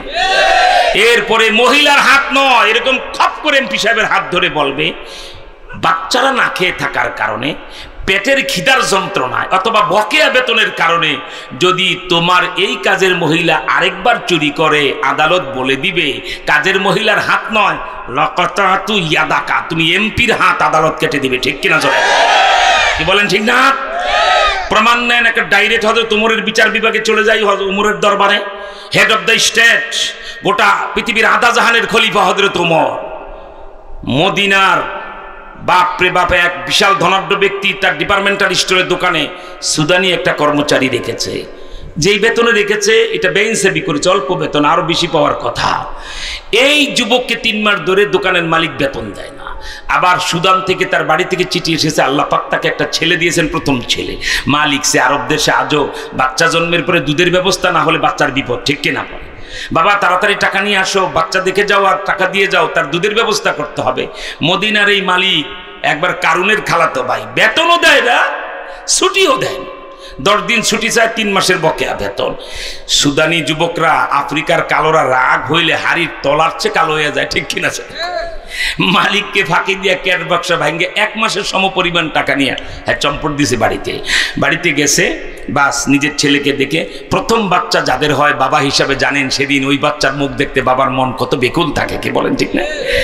বাচ্চা দেখে টাকা 1 মাসের যেটা চুরি করে নিচ্ছে এটা আমার হাতে দিয়ে, আবার সাহস আছে তো, সুদানি যুবক তো, আবার মদিনায় আসছে। যে এইসব দোকানে বসে, মালিক কয় পাইছি। দেখেন আমাদের দেশে এমপি মন্ত্রীকে পাইছি, কয় কি কয়, একটা ব্রিজ পাইছি, 3 কোটি মেরে ফেলা মনে, ঠিক কিনা? আর মদিনার এই মালিক পাইছি, হযরত উমরের কাছে নেব, ওনারা বলে চুরি করছে, শুনলেই উমর হাত পা গলা সবগুলি কেটে ফেলা। তাই উনি কোনো সাধারণ আদালতে না যায়, খলিফাতুল মুসলিমের দরবারে চলে গেছে মদিনার ওই আপনার দোকানদার, যায় বলছে, খলিফাতুল মুসলিমিন, আমার দোকানের কর্মচারী বেঈমান, বিশ্বাসঘাতক। বিরাট বক্তব্য দিয়ে বলছে, আমার দোকানের ক্যাশ বাক্সা থেকে এই পরিমাণ টাকা চুরি করে পালিয়েছে, আপনি তার হাত কাটেন। হযরত ওমর, আপনাদের এই টঙ্গী, গাজীপুর আর গ্রাম্য মাতবর, তাই না? টাকা দিলি রায় ঘুরে যাবে। হযরত ওমর এর বক্তব্য শুনে বলছে, এই যুবক, এবার তোমার বক্তব্য। আমার ভাইরা, যুবক টপ টপ করে চোখের পানি ছেড়ে দিয়েছে। এবার হযরত ওমরের চেহারার দিকে একবার তাকায়, আর যুবক আল্লাহ আর আসমানের দিকে আরেকবার তাকায়। যুবকের চোখের পানি টপ টপ করে দাড়ি ভিজে বকে পড়তেছে। হযরত ওমর বলছেন, যুবক, আদালতে চোখের পানিতে রায় পরিবর্তন হয় না, আর আমার প্রশংসা করলো রায়ের পরিবর্তন হবে না, কেন চুরি করেছ? যুবক করুণ ইতিহাস শোনায় দিল। জিজ্ঞেস করেন খলিফাতুল মুসলিমিন, উনি আমার মালিক, এত টাকা নির্ধারণ করে আমাকে দোকানে কর্মচারী রেখেছে, 3 মাস পার হয়ে গেল, আমার বেতন দেয় না, সদ্য ভূমিষ্ঠ হওয়া বাচ্চার চেহারা দেখতে ছুটিও দেয় না। তাই সন্তানের ভালোবাসায় আর মায়ের লেখা চিঠির নির্দেশ পালন করতে যাই আমি 1 মাসের সমপরিমাণ টাকা চুরি করে আমি বাড়িতে পালিয়ে চলে গেছি। মালিক ঠিক বলেছে আমি চুরি করেছি, ওনাকে বলি নাই, ওনার হাতে নেই নাই, সত্য কথা খুলে বললাম। এবার আমার হাত কাটেন আর গলা কাটেন, আমার কোনো আপত্তি নাই। হযরত উমর, মুসলমানরা, যুবকরা ভালো করে শুনো, কাল থেকে ইসলামের পক্ষে নেমে যাইবা, ঠিক কিনা জোরে খাও। এই বক্তব্য শুনে হযরত উমর থরথর করে কাঁপতে শুরু করেছেন। ওমরের মতো বাহাদুর, যার দেখলে শয়তান রাস্তা বদলায়, সেই ওমর থরথর করে কাঁপতেছে। হযরত উমর মালিককে বলছে তোমার কর্মচারী ঠিক বলেছে। ওমরের সামনে মিথ্যা কথা বলার সাহস শয়তানেরও নাই, ঠিক কিনা বলে? মাথা ঝুঁকিয়ে সম্মতি দিল, হ্যাঁ আমার কর্মচারী ঠিকই বলেছে। হযরত ওমর বলে দাও, বাকি 2 মাসের 1 মাসের টাকা তো চুরি করে পালিয়েছে, বাকি 2 মাসের টাকা জলদি আমার হাতে জমা দাও। টাকা যখন বললেন, মালিক দৌড়ায় টাকা এনে দিলেন। হযরত উমর ওই বকেয়া বেতনের 2 মাসের টাকা নিজের হাতে নিয়ে সুদানি যুবকের হাতে, কর্মচারীর হাতে দিয়ে বলে, যুবক, আমার শাসন আমলে মাঠ গেলে বেতন পাও না, কিয়ামতের ময়দানে আল্লাহর আসামির কাঠ গড়ায় আমারে দাঁড় করাইও না। বললেন আমি শাসক, অথচ আমার আমলে জুলুম তোমার উপর হচ্ছে, বেতন পাও না, এটার জন্য আল্লাহর আসামির কাঠ গড়ায় দাঁড় করে। এই বলেই হযরত উমর এইভাবে কর্মচারীর হাত ছুড়ে ফেলে খপ করে মালিকের হাত এইভাবে ধরলেন। আল্লাহু আকবার। এইরকম খপ করে মালিকের হাত ধরে বলছে, বেতন বকেয়া থাকার কারণে যদি তোমার এই কর্মচারী আরেকবার তোমার ফ্যাক্টরিতে চুরি করে, তাহলে এই কর্মচারীর হাত নয়, লাকাতাতু ইয়াদাকা, আমি ওমর তুমি মালিকের হাত কেটে দেব। আল্লাহু আকবার বলবে না? আরে আকাশ ফাটা চিৎকার আল্লাহু আকবার বলো। দিস ইজ ইসলাম, এটার নামই হলো ইসলাম, ঠিক কিনা জোরে কর। এই ইসলামী বিচার ব্যবস্থা করা চায়, হাত তোলে আল্লাহু আকবার বলেন। দো হাত তোলে আল্লাহু আকবার। হাত নামান, ওয়েট এন্ড সি। যদি আগামী ভোটে ইসলামকে রাষ্ট্র ক্ষমতায় আনতে পারেন, তাহলে যারা পদ্মা সেতুর চোর, পরমাণু কি বলা হবে যে রূপপুরের বিদ্যুৎ কেন্দ্রের চোর, সব চোরারা জানে আমাদের হাতের কবজি থাকবে না। তাই কেউ কলকাতায়, কেউ ইন্ডিয়ায়, দিল্লিতে, এখানে সেখানে যে পালিয়েছে, পালাতে পারবা না। ইসলাম রাষ্ট্র ক্ষমতায় আসলে ইঁদুরের বাচ্চার মতো ধরে ধরে আনবো, হাত কেটে লাইভে টেলিভিশনে দেখায় দেব। এক চোরার হাত কাটবো, সমস্ত চোরারা সোজা হয়ে যাবে, ঠিক কিনা জোরে কার। এই আইন কারা চাও? ইসলামের দো হাত তোলে আল্লাহু আকবার। আস-সারিকু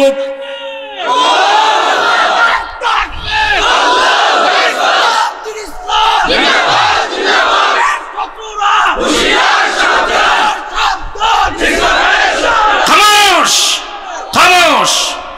আজকে টঙ্গী উত্তর থানার কোন ওসি নাকি জানি, ওই যে আলেম যিনি এত জুলুম করলেন ইসকন, তাকে নিয়ে গেল থানায় মামলা দিতে গেলে নাকি পুলিশ গড়িমসি করেছে। আমি বলবো, যদিও আমি এখানে এখন থাকি না, কাজ করি, 1996 সালে কিন্তু এই আসনে আমি সংসদ নির্বাচন করেছি শাইখুল হাদিস শাহ হুজুর আর মুফতি সাহেব চরমনের পক্ষ হয়ে, ঠিক কিনা বলে? বলবো আজকে রাতে আমাদের নাম 3-4 বার পড়বে। যদি গড়িমসি করেন, বাম পায়ে লাথি দেব, কান ধরে তুরাগ নদীতে ফেলাই দেব, ঠিক কিনা জোরে এখন? এত বড় জুনুবের পরে মামলা করতে গড়িমসি করবেন, সাবধান হয়ে যান, সব দালালরা সোজা হয়ে যান, তা না হলে খবর আছে আপনাদের, কি বলেন ঠিক না? তাই আমার ভাইদেরকে বলবো, আল্লাহর হস্তে বলি, আহা, ইসলাম যদি রাষ্ট্র ক্ষমতায় আসে, আল্লাহর রসুল কেন হবে না? ইসলাম কেন হবে না? স্বয়ং নবীজি ত্রাণ বিতরণ করে, একটা খেজুর মুখে দেয় না। সুবহানাল্লাহ। মদিনায় যান, মদিনায় প্রচন্ড অভাব অনটন শুরু হয়ে গেল, দুর্ভিক্ষ। আল্লাহু আকবার। নবীজি সাহাবা ইকরামদেরকে নিয়ে দোয়া করতেছে, আল্লাহ আমার চোখের সামনে আমার উম্মতেরা খেতে পায় না, আমি সহ্য করতে পারি না, আল্লাহ তুমি মদিনাবাসীর জন্য খাদ্যের ব্যবস্থা করে দাও। ইয়ামান থেকে বিশাল খাদ্যের ভান্ডার আসছে, আলহামদুলিল্লাহ।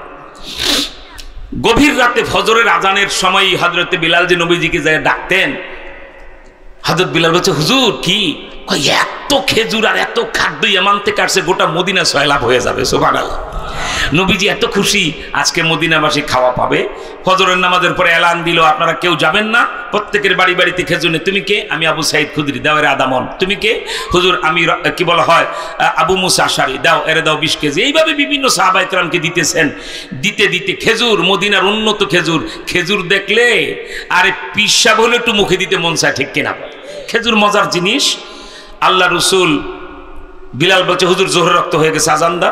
নামাজ পড়াইলেন, নামাজ পড়ে কে বিলাল ত্রাণের মাল আর কি পরিমাণ আছে? হুজুর যা দিছেন মনে হয় সবই আছে, কিছুই কমে নাই। আমার ভাইরা, আল্লাহর নবী জোহরের পরে আবার আসার পর্যন্ত খেজুর বিতরণ করলেন। আধা মন, 1 মন, 1 বস্তা, 1.5 বস্তা, 2 বস্তা করে দিতেছেন। মাগরিবের পরে হযরত একই কথা বললেন হযরত বিলাল, হুজুর কিচ্ছু কমে নাই। এশার নামাজের পরে সারাদিন না খাওয়া নবী, এগুলি সৎকার খেজুর, আল্লাহর নবী মুখে দেওয়া হারাম, ঠিক কিনা জোরে বলেন। অথচ তিনি রাষ্ট্রনায়ক, 5 ওয়াক্ত নামাজের পরে ত্রাণ বিতরণ করলেন। যা বিতরণ করলেন এগুলা কচু ঘেঁচু না, আরব দেশের লোকের ন্যাশনাল ফুড, জাতীয় খাদ্য, ঠিক কিনা বলেন। একটা খেজুর খেয়ে যদি 1 গ্লাস জমজমের পানি খায়, আরবের মানুষরা 12 ঘন্টা টিকতে পারে, ঠিক কিনা জোরে বলেন। কিন্তু নবীজি খিদার যন্ত্রণায় পেট লেগে গেছে, তারপরে একটা খেজুরও মুখে দিলেন না। আল্লামা ইবনে ইসহাক তার তারিখের কিতাবের ভিতরে লেখেন, এশার নামাজের পরে বলছে, বেলাল কি অবস্থা?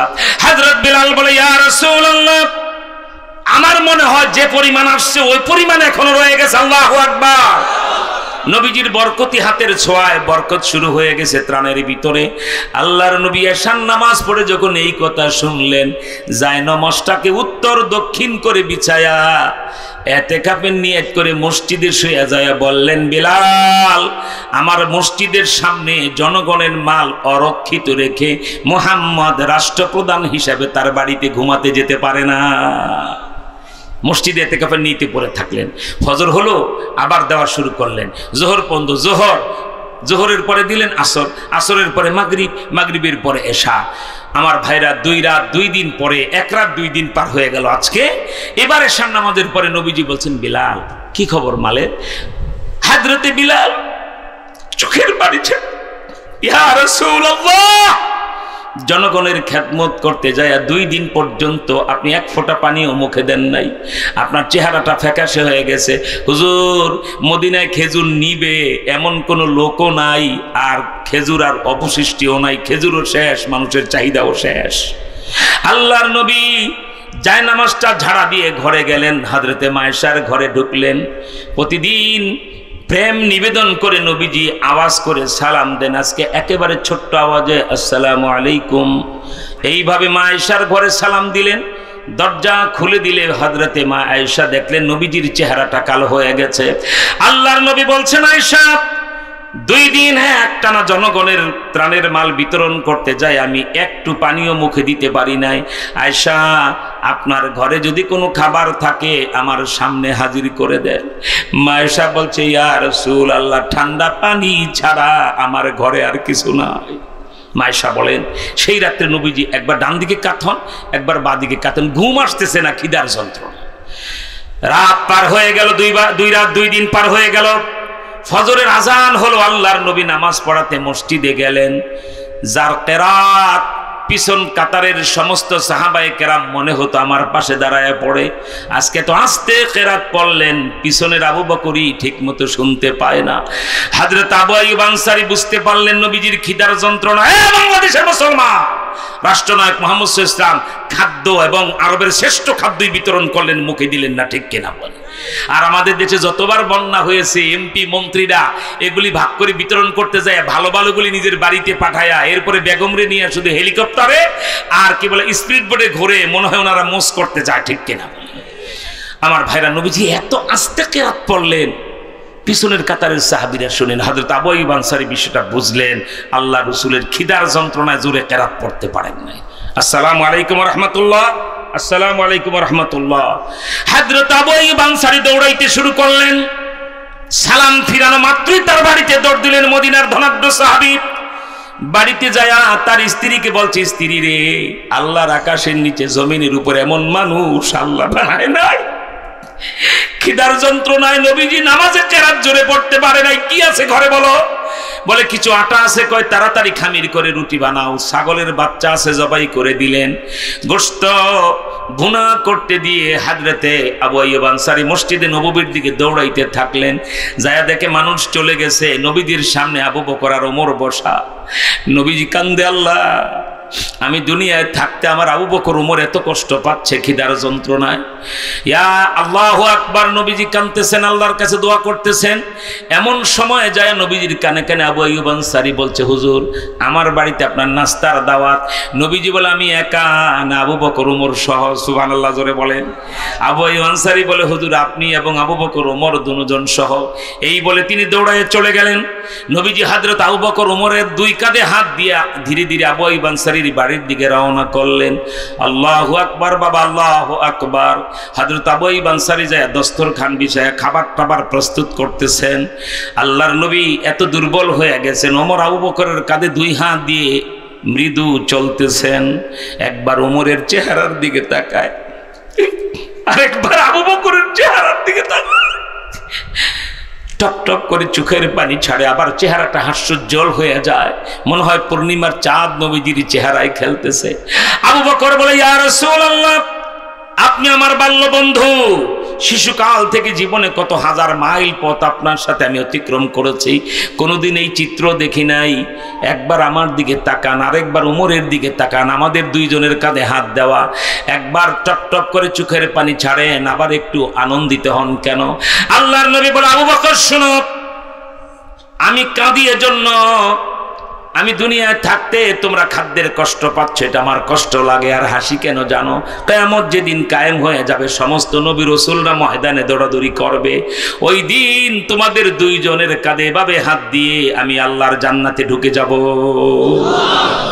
দুজন হযরত আবু আইয়ুব আনসারী, তিনজন যা গেলেন, নবীজি সালাম দিলেন, আবু আইয়ুব আনসারী খট করে দরজা খুলে দিলেন। ভিতরে ঢুকেই আহা আল্লাহু আকবার, এত রুটি এত গোশত দেখে হযরত ওমর তো রাগী মানুষ, জানেন যাদের রাগ প্রচন্ড বেশি, এরা খিদা লাগলে কিন্তু চোখ লাল হয়ে যায়, ঠিক কিনা? সেরকম হযরত ওমর প্রচন্ড রাগী মানুষ, হাতটা ধুয়ে রেডি হলেন, কিন্তু নবীজি হাত দেয় না। মনে মনে হযরত ওমর ভাবে যে হুজুরের আগে তো খাওয়াও যায় না, ঠিক কিনা? জোরে বলে ইতস্ত করতেছেন, নবীজি হাত দিতেছেন না। দেখেন নবীজির চোখ দিয়ে বায়া বায়া পানি পড়তেছে। হযরত আবু আইয়ুব আনসারী বলছে, ইয়া রাসূলুল্লাহ, আমার কোনো বেয়াদবি, মেহমানদারিতে কোনো অনিয়ম হয়ে গেছে কিনা? আপনি আমার বাড়িতে বসে কাঁদছেন খাবার সামনে নিয়ে, আমার খুব লজ্জা লাগতেছে।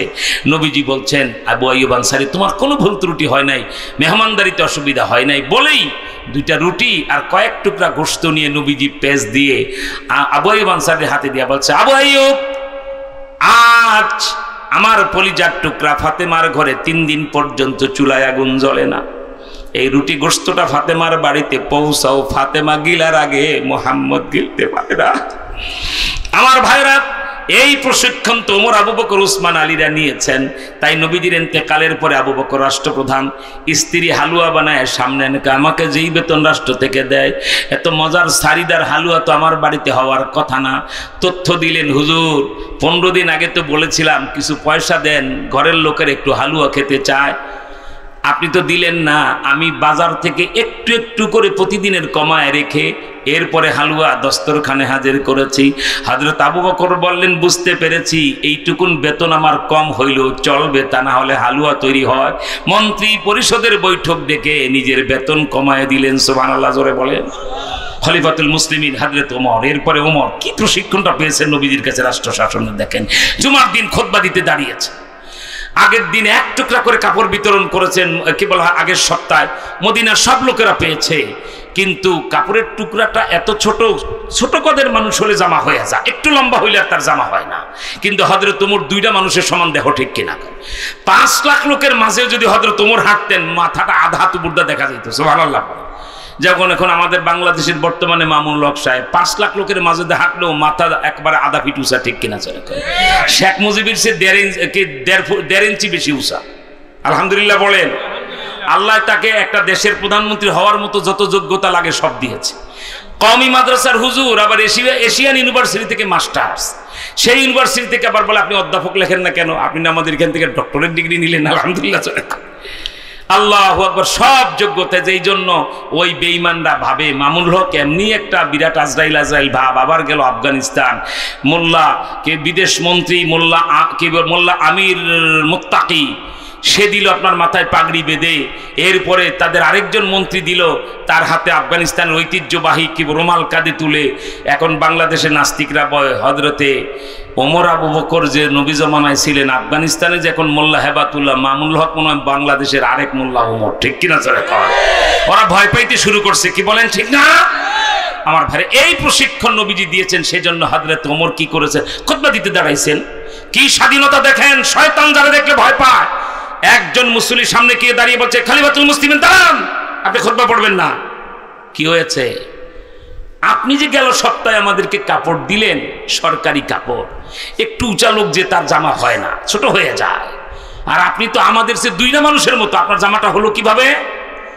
হযরত ওমর চুপ হয়ে গেলেন। আগে জবাব দেন, আপনি কাপড় দুইটা নিছেন, আপনি আমাদেরকে ঠকাইছেন, নিজে দুইটা নিয়ে আমাদেরকে একটা দিয়েছেন। আব্দুল্লাহ ইবনে ওমর বলছে, এই যে মদিনাবাসী, আমার আব্বার পক্ষ থেকে যদি জবাব আমি দেই, যদি মনোভূত হয় চলবে? হ্যাঁ। তখন বলছে, আমার আব্বা মদিনার নাগরিক, আমি কি মদিনার নাগরিক? টাকা 100 বার।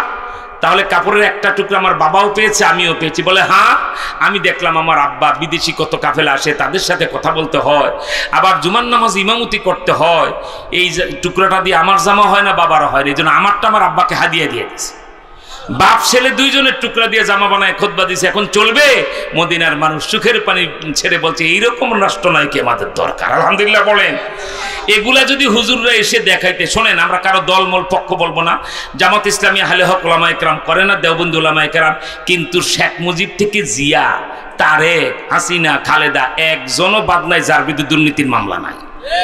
কিন্তু জামাত ইসলামের দুইটা মন্ত্রী 2001 সাল থেকে 5 সাল পর্যন্ত, একজন কি বলা হয় আপনার কৃষি মন্ত্রী, এরপরে শিল্পমন্ত্রী, আরেকজন সমাজ কল্যাণ মন্ত্রী, হাসিনায় অনুবীক্ষণ যন্ত্র দিয়ে চেষ্টা করছে, মামলা দেওয়ার সুযোগ পায় নাই, ঠিক কিনা বল? এতে প্রমাণ কি? তার দল আকীদা কি আমি জানি না, কিন্তু কাজটা তো নবীজির দেখাইছে, ঠিক কিনা বল? 5 বছর মন্ত্রী, একটা দুর্নীতির মামলা হতে পারে না। এটাই হবে ইনশাল্লাহ বাংলাদেশ। ইনশাল্লাহ বলেন। এমন বাংলাদেশ চান আপনারা? কারা কারা চান? আরেকবার হাত তোলেন, মোনাজাতের দিকে যাব। আল্লাহু আকবার। আলহামদুলিল্লাহ, হাত নামান। আমি বাকি আধা ঘন্টার কথা 10 মিনিটে পরিষ্কার করে দেব। জলদি আমার সামনে আসেন, আত্তাহিয়াতুর সুরতে বসেন। ওই দুইটা বিষয় খুব তাড়াতাড়ি, যে তাড়াতাড়ি সামনে আসবেন তার দোয়া তত তাড়াতাড়ি কবুল হবে। মুনাজাতে যে স্টেজের দিকে আসে, দোয়ার কাছে আসে, আল্লাহ তার দোয়া তাড়াতাড়ি কবুল করেন। আলহামদুলিল্লাহ বলেন। দৌড়াইয়া যারা ডানে বামে রাস্তাঘাটে আছেন, আখির মোনাজাতের প্রস্তুতি, কয়েক মিনিটে আখির মোনাজাত হয়ে যাবে। যিনি প্যান্ডেলে ঢুকে জায়গা নেবেন, আল্লাহর ফজল বেহেশতের বাগানে ঢুকে যাবেন, কি বলেন ঠিক না? শুধু মা বোনদেরকে বলবো, মা আপনারা প্যান্ডেলের ভিতরে ঢুকবেন না, নিজে নিজের বাড়িতে যায় নামাজে বসে আখির মোনাজাতের শরীক হওয়ার জন্য প্রস্তুতি নেন। এত স্লো হাঁটলে হবে না, দ্রুত দৌড়ান। আপনি দৌড় দিবেন যত তাড়াতাড়ি, দোয়া কবুল হবে তত তাড়াতাড়ি। একবারে মৌচাকের মতো আমার কাজে পিছনে বসে আছেন কেন, জায়গা ফাঁকা রেখে? বাবা সামনে এগিয়ে এসে জমি বসার সুন্নত, এটা বলার পরে নবীর সুন্নত তাদের মুহাব্বতে আপনি এগিয়ে আসবেন। খুব তাড়াতাড়ি বসেন, বাহিরের লোকেরা ভিতরে আসেন। যারা দাঁড়িয়ে আছো বাবা, যদি জায়গা থাকে বসে পড়ো, বসলে ভালো হয়, বসে যাও। এখন আখির মোনাজাত হবে অল্প কয়েক মিনিটের ভিতরে, বাকি আধা ঘন্টা 40 মিনিটের কথা আমি সর্বোচ্চ 7-8 মিনিটে পরিষ্কার করে এখনই মোনাজাত দেবো। আলহামদুলিল্লাহ বলেন। যারা বাহিরে আছেন দৌড়ে আসেন বাবা, আগেই তো বলছি, শেষ ভালো যার সব ভালো তার। আখির মোনাজাতে শরীক হয় যে ওই মাহফিলের সমস্ত সওয়াব পায় সে, ঠিক কিনা? আর কত সওয়াব জানেন? সমস্ত আহলে হক বুজুর্গরা একমত, কেউ যদি একটা দ্বীনি মাহফিলে যায় আর আখির মোনাজাত দিয়ে বাড়িতে যায়, এই লোকটার কম নেকি হলো 50 লক্ষ নেকি হয়। 50 লাখ নেকি নিয়ে বাড়িতে যেতে পারবে যারা মোনাজাতে প্যান্ডেলে এসে মৌচাকের মতো জমে পড়বে, কি বলেন ঠিক না? আমার ভাইরা, আমি যে আয়াত পড়েছি, আয়াতের 3টে আলোচ্য বিষয় ছিল। 3 ঘন্টার প্রয়োজন, 3 দিনের তাফসীর মাহফিলের প্রয়োজন। আমি শেষ বাক্যটার 3 মিনিট 40 মিনিটের কথা, শেষ বাক্যে আমি অন্তত 2-3 মিনিটে সেই কথাগুলি বলে দেব। আয়াত সূরা আহজাবের 40 নম্বর আয়াত, যে আয়াতে আল্লাহ পাক বলেছেন, আউযু বিল্লাহি মিনাশ শাইতানির রাজীম, বিসমিল্লাহির রহমানির রহিম, মা কানা মুহাম্মাদুন আবা আহাদিম মির রিজালিকুম ওয়ালাকির রাসূলুল্লাহ ওয়া খাতামান নাবিয়্যিন। 3টি বিষয় আয়াতের সূচনা লগ্নে প্রারম্ভে প্রথম একটা ছোট্ট নাম পাওয়া গেছে, নামটা Muhammad. Yahya Khan, Tikka Khan, Bhutto Khan, Sheikh Mujib, Zia, Hasina, Khaleda, Jawaharlal Nehru, Mahatma Gandhi, Lenin, Karl Marx, এই সকল সলিমুদ্দিনের নাম না। আয়াতের সূচনায় পাওয়া গেল মা কানা মুহাম্মাদুন, মানে আমার আপনার নবীর নামটা পাওয়া গেছে, ঠিক কিনা বল? এই নামটা কোথায় আছে, কোন জায়গায় আছে, নামটার মর্যাদা কত, মূল্য কত, আমি বলতে গেলে 1 ঘন্টার তাফসীর মাহফিলের প্রয়োজন। তাই শুধু ফজিলত বলে দেই, এই নামটা বেহেশতের মেন গেটে লেখা। আদম আলাইহিস সালাতু ওয়াস সালাম জান্নাতে ঘুরে বেড়ায় স্ত্রী সহ, উইথ ফ্যামিলি, স্বামী স্ত্রী দুজন। হঠাৎ করে জান্নাতের একটা গাছের পাতা ডাল থেকে বিচ্ছিন্ন হয়ে ঘড়ির মতো উঠতে উঠতে ওনার সামনে পড়ল। পরম মমতায় পাতাটা হাতে নিয়ে দেখে ওই পাতায় মোহাম্মদ লেখা। হযরত আদম বলেন, আমি কৌতূহলী হই, আশ্চর্যান্বিত হয়ে, একটা পাতায় লেখা না আরো পাতায় মোহাম্মদ লেখা আমি দেখবো। তাই বেহেশতের আম গাছ, জাম গাছ, কাঁঠাল গাছ, লিচু গাছ একটা একটা করে ডাল বাঁকা করে দেখি, লক্ষ লক্ষ গাছের কোটি কোটি পাতা, একটা পাতা কোনো গাছ এমন পাই নাই যেখানে মোহাম্মদ লেখা না। কি গর্ব আমাদের, আমাদের নবীজির নাম বেহেশতের গাছের পাতায় পাতায় লেখা। এটা আমাদের অহংকার, ঠিক কিনা জোরে কর। কিন্তু দুর্ভাগ্য, কপাল ফাটা বাংলাদেশি, আমাদের বাংলাদেশটা এখনো উল্টায় দেখো। এত কাটাছেড়ার পরেও বাংলাদেশের সংবিধানে 72 সালে ডক্টর কামালরা বঙ্কিমচন্দ্রের নাম, রবি ঠাকুরের নাম, ডেমোক্রেসির কথা বলতে যায় আব্রাহাম লিঙ্কনের নাম, কমিউনিজম সোশ্যালিজমের কথা বলতে যায় লেনিন কালমার্সের নাম সযত্নে লিখেছে। এমনকি বঙ্কিমচন্দ্র যে মালাউনের বাচ্চা, আমার দেশের সীমানার শত্রু। আন্দাজে ঠিক বলছেন, জানেন না ছাতাটা, আমি জানি কি ঠিক। ওই যে শেখ মুজিব দাবি করেছে কলকাতার শিয়ালদা, নদিয়া, কালনা, মুর্শিদাবাদ, তারপরে কি বলে হাজারদুয়ারি, এরপরে কি বলে আপনার কোচবিহার, এরপরে আসামে যায় হাইলাকান্দি, কাছাড়, করিমগঞ্জ, আমাদের এই বাংলার ভিতরে, ঠিক কিনা বলে? এটাই ছিল আমাদের ম্যাপ। ইংরেজদেরকে মদে মাতাল বানায় 47 সালে, যেই রাত্রে স্বাক্ষর করবে ইংরেজে, এত মদ খাওয়াইছে বঙ্কিমচন্দ্র। আর আমাদের দেশের বর্ডারটা কেটে ওই পঞ্চগড়ে গেলে দেখবেন 60 কিলোমিটার যাবেন পঞ্চগড় শহর থেকে তেঁতুলিয়া পর্যন্ত। ডান দিকে তাকাবেন ওই যে ইন্ডিয়া, বাম দিকে তাকাবেন এই যে কাঁটাতার। 1/2 কিলোমিটারের ভিতরে বাংলাদেশটাকে হাতির সুরের মতো লম্বা করে দুই দিকটা ইন্ডিয়াকে দিয়ে দিছে, ঠিক কিনা বলে? আবার ঢাকা থেকে চট্টগ্রাম যাবেন, কুমিল্লা পার হয়ে, এরপরে আপনার কি বলা হয় কুমিল্লা, ওটা 14 গ্রাম পার হয়ে যখন নাকি আপনি চট্টগ্রামের দিকে যাবেন, ডানে তাকাইবেন সাগর, বামে তাকাইবেন ওই যে কাঁটাতারের বেড়া দেখা যায় ইন্ডিয়া ওই পাশে, ঠিক কিনা বলে? এইভাবে এটাকে চিকেন নেকের মতো গলাটাকে লম্বা করে আবার পার্বত্য অঞ্চলে যায় গন্ডারের মাথার মতো 3টা জেলারে একসাথে করে আমার দেশের ম্যাপটাকে এলোমেলো করে দিয়েছে। যে বেয়াদব, সে বেয়াদব অসভ্য, আমার সীমানার শত্রু, আমার মাটির শত্রু, তার নাম বঙ্কিমচন্দ্র, ঠিক কিনা বলে? সাহিত্যিক হিসাবে সেই বঙ্কিমচন্দ্রের নামও ডক্টর কামালদার সযত্নে লিখেছে। কিন্তু কপাল পোড়া জাতি, যেই নবীর নাম বেহেশতের মেন গেটে লেখা, যে রসুলের নাম বেহেশতের গাছের পাতায় পাতায় লেখা, ওই নবীজির নামটা একটাবারও বেয়াদবের বাচ্চারা লেখে নাই। এবার আমাদের সংগ্রাম এটার জন্য আয়াতে নিয়ে এসেছি, গলায় পারাদা হলো নবীজির নাম সংবিধানে ঢুকাবো, ঠিক কিনা জোরে কর। কারা রাজি? দোহা তুল আল্লাহু আকবার। হয় না, আরো চিৎকার করে গলা ফাটায় আল্লাহু আকবার বলতে হয়। কত বড় দুঃখের কথা। বাংলা একটা প্রবাদ বাক্য আছে, কারো সিলায় সিন্নি খাইলা মোল্লা চিনলা না। কোন নবীর বরকতে জগতে আছো, সেই নবীর নাম তোমরা সংবিধানে লেখাতে পারো না। এটার জন্য যুদ্ধ হবে, ফাইট হবে, লড়াই হবে। ইউনূস সাহেবের সাথে 1 সপ্তাহের মধ্যে বৈঠক হবে। আর 15 নভেম্বর আগামী মাসে আল্লাহ চাহে তো শনিবার বাদ ফজর থেকে 2টা পর্যন্ত 20 লক্ষ লম্বি প্রেমিকটা বাসের লাঠি সহ ঢাকায় আসবে। আলহামদুলিল্লাহ জোরে কর। 2টা জিনিস আমরা ইউনূস সাহেবকে বলবো, আপনার হাতে সংসদ নাই, আপনাকে বিল পাস করতে বলি না, আইন পাস করতে বলি না, প্রজ্ঞাপন জারি করার ক্ষমতা আপনার হাতে আছে, যেহেতু আপনি হেড অফ দ্য স্টেট, এখন ঠিক কিনা বলেন? প্রধান নির্বাহী সেই প্রজ্ঞাপন কি? হযরত মুহাম্মদ সাল্লাল্লাহু আলাইহি সাল্লাম সর্বকালের সর্বযুগের সর্বশ্রেষ্ঠ মহামানব এবং সর্বশেষ নবী ও রাসূল। তারপরে কিয়ামত পর্যন্ত আর কোনো প্রকার নতুন নবী বা রাসূলের আগমন ঘটবে না। এই বিধান যে বা যাহারা মানিবে না, গণপ্রজাতন্ত্রী বাংলাদেশে তাহারা মুসলিম নাগরিক বলে গণ্য হইবে না। গলা ফাটায় নবীর প্রেমে এখনকার কথাগুলি জবাব দেবেন, আপনার নাম ঠিকানা মদিনায় প্রতি মুহূর্তে পুষবে ইনশাআল্লাহ। এই লম্বা নবীজির মর্যাদা সংরক্ষণের যে আইনের খসড়াটা আপনাদেরকে শুনাইলাম, এটার স্লোগানটা হলো, নবীজিকে শেষ নবী মানিবে না যারা, বাংলাদেশে মুসলমান দাবি করিতে পারিবে না তারা। একমত? তো সিংহের গর্জনে আল্লাহু আকবার বলে 2টা হাত উঁচা করে দেখায় দেন। এখনো হয় নাই সিংহের গর্জনে আল্লাহু আকবার বলতে। আল্লাহ তুমি কবুল করে জোরে কোন আমি। দুর্বল পয়েন্ট পাইছি, একটা হলো আপনার মেয়াদ শেষ, কয়েক মাস আছেন, বেশি নড়াচড়া করতে পারবেন না। 2 নাম্বার পয়েন্ট হলো যে নির্বাচন খেলা, মোহাম্মদ সাল্লামের মর্যাদায় প্রজ্ঞাপন জারি না করলে ভোটের বাক্সা গণেশের মতো উল্টো হয়ে যাবে, ঠিক কিনা জোরে কর। 1 2 নাম্বার আরেকটা প্রজ্ঞাপন আমরা কি চাই, মুহাম্মদ সাল্লাল্লাহু আলাইহি সাল্লামকে কথায় কাজে লিখনিতে অঙ্গভঙ্গিতে কেহ যদি অবমাননা করে ফাঁসিতে ঝুলাইয়া তার মৃত্যুদণ্ড কার্যকর করিতে হইবে। নবীজিকে গালি দিবে যারা ফাঁসিতে ঝুলবে তারা কারা চাও? আল্লাহু আকবার বলে দোয়া। আরে হয় নাই, আরো জোরে আল্লাহু আকবার বলেন। আল্লাহ তুমি হাতগুলি কবুল করো, জোরে কোন আমি।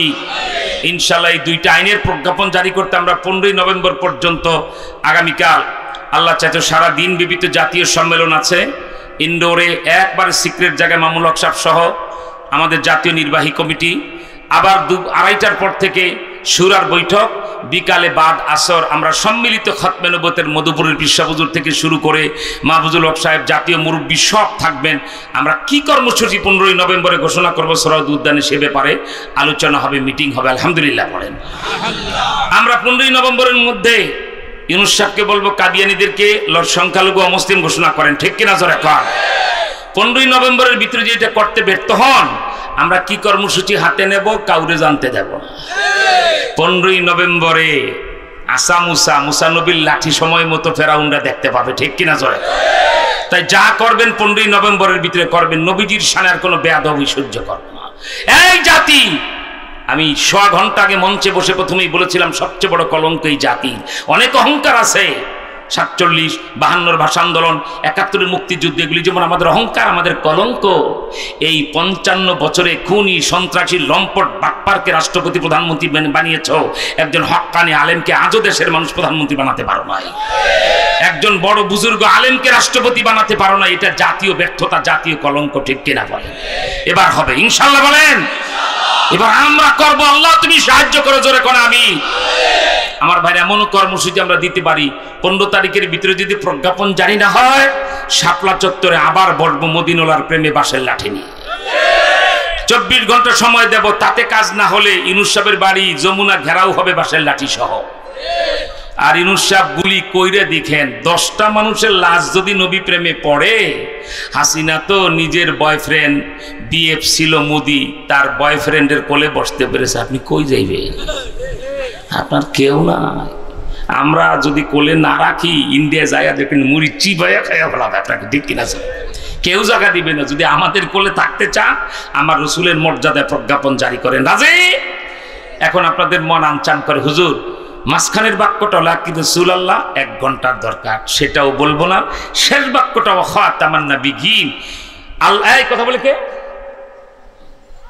শেষ বাক্যটা খাতামান নাবিয়্যিন আল্লাহ বলছেন, এ জগৎবাসী, স্বয়ং আল্লাহ বলতেছেন আমি আল্লাহর পরে যেমন আল্লাহ নাই, আমার বন্ধু মুহাম্মদের পরে আর কোনো নবী নেই, ঠিক কিনা?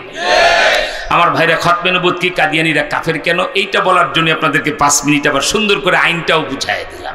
খতমে নবুয়ত কি 40 মিনিটের কথা যদি আমার 2 মিনিটে বলতে হয় আপনাদেরকে আল্লাহর হস্তে বলবো 2টা জিনিস, 2টা শর্তে আমি বলবো। 1, আপনারা গায়ে যত শক্তি আছে গলার গোড়ায় জমা করেন। এখন প্রশ্ন করা মাত্রই সিংহের গর্জনে আওয়াজ করবেন, ঠিক আছে? তো গলাটা পরিষ্কার করেন, বাড়ি দেন জোরে। হ্যাঁ, এবার বলেন গায়ের শক্তি তলায় না গলায়? কথা সত্য?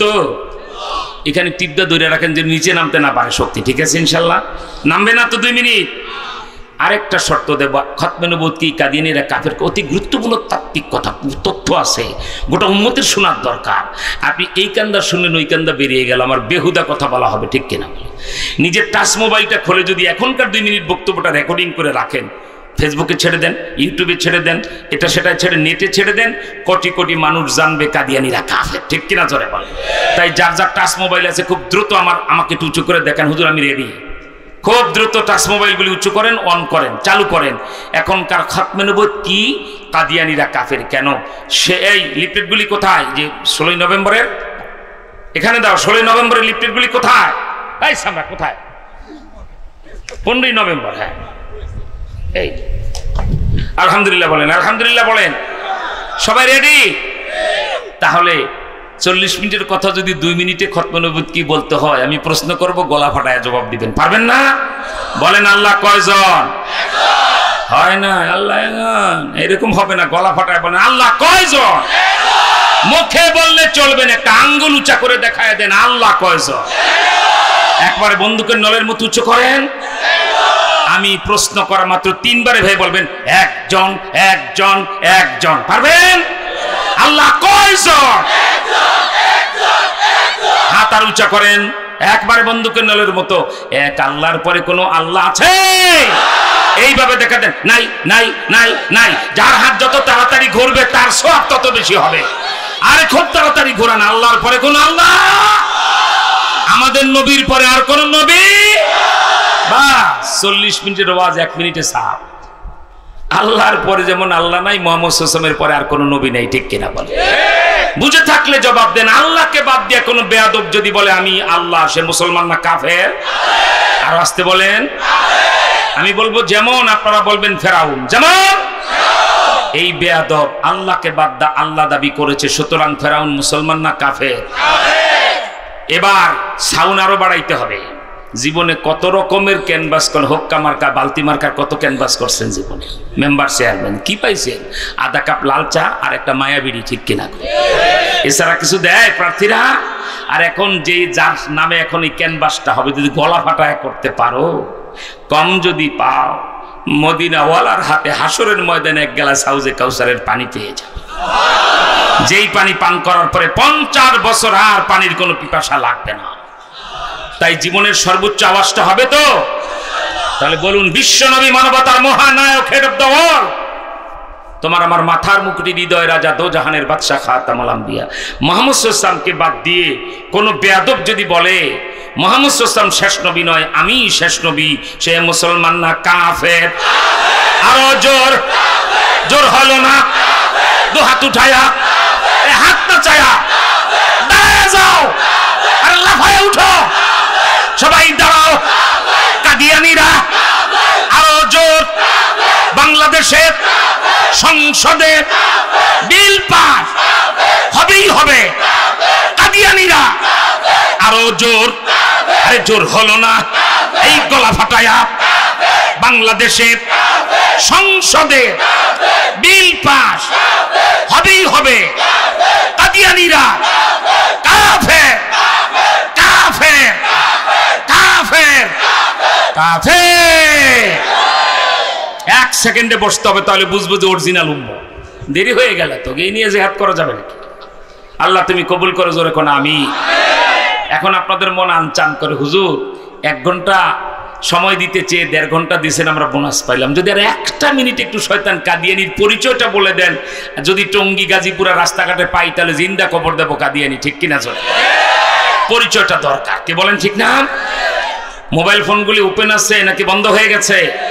এগুলি নেটে ছাড়বেন, ঠিক আছে ইনশাল্লাহ। আমার ভাইরা শয়তান কাদিয়ানির পরিচয় পেশ করছে। কাদিয়ানি কোন শয়তানের নাম এখন থেকে বলা কিন্তু শুরু হয়ে গেছে। রেডিতে সব?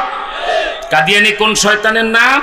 এখন থেকে প্রায় 150 বছর পূর্বে অবিভক্ত ভারতে পাঞ্জাব রাজ্যে গুরুদাসপুর জেলায় কাদিয়ান নামক গ্রামে বাপের নাম গোলাম মর্তজা, মায়ের নাম চেরাগ বিবি, এই বেডির পেটে জন্ম নেয় শতাব্দীর কুখ্যাত ফেরাউন। নাম রাখা হয় তার গোলাম আহমদ কাদিয়ানি। এই বেয়াদব এখন থেকে 100 বছর পূর্বে উর্দুতে একটা বই লেখে। বইটার নাম কি? এক গলতি কা ইজালা, পৃষ্ঠা নাম্বার 10। এই বইটার 10 নাম্বার পৃষ্ঠা বেয়াদব কাদিয়ানি লিখে, মোহাম্মদ আখিরি পয়গম্বর নেহি হ্যায়, मैं ही आखिरी पैगंबर हूं। মোহাম্মদ শেষ নবী নয়, আমি শেষ নবী। মানবে নাকি টঙ্গী গাজীপুরের লোকেরা? কত বড় বেয়াদব! মুহাম্মদ সাল্লাল্লাহু আলাইহি ওয়াসাল্লাম শ্রেষ্ঠ নবী নয়, আমি শ্রেষ্ঠ নবী। যেখানে পাওয়া যাবে সেখানে জিন্দা খবর। ঠিক কিনা জোরে বলে? এখানেই শ্রেষ্ঠ। ওই একই বইয়ের পরের পৃষ্ঠা, বইটির নাম আবার বলছি, এক গলতি কা ইজালা, পৃষ্ঠা নাম্বার 11 নাম্বার পৃষ্ঠা। বেয়াদব কত জঘন্য কথা লেখে। মাই মুহাম্মদ সে বাড়কার নবী হো, আমি মুহাম্মদের চেয়ে আরো বড় নবী। কোথায় লেকতালি, কোথায় জুতার কালি। কোন জায়গায় আমাদের নবী জুদহানের বাদশা। আমি মদিনায় যখন যাই, ওহুদের মহল্লায় রাস্তা হেঁটে যাই, সেই পাহাড়ের পাথর পর্যন্ত উঠি, সেই জায়গাটা পর্যন্ত ওহুদের দিন নবীজির ভাঙা দাঁত যেখানে পড়েছিল, চিৎকার দিয়ে মাটি 2 দিকে সরে গিয়েছে। আমার ভাইরা শুধু তাই নয়, মক্কা মদিনায় গেলে আজও দেখবেন রাস্তার পাশে কত গাছ। আমার নবী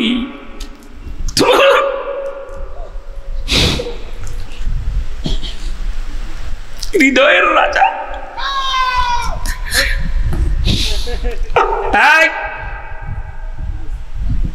সাবধান,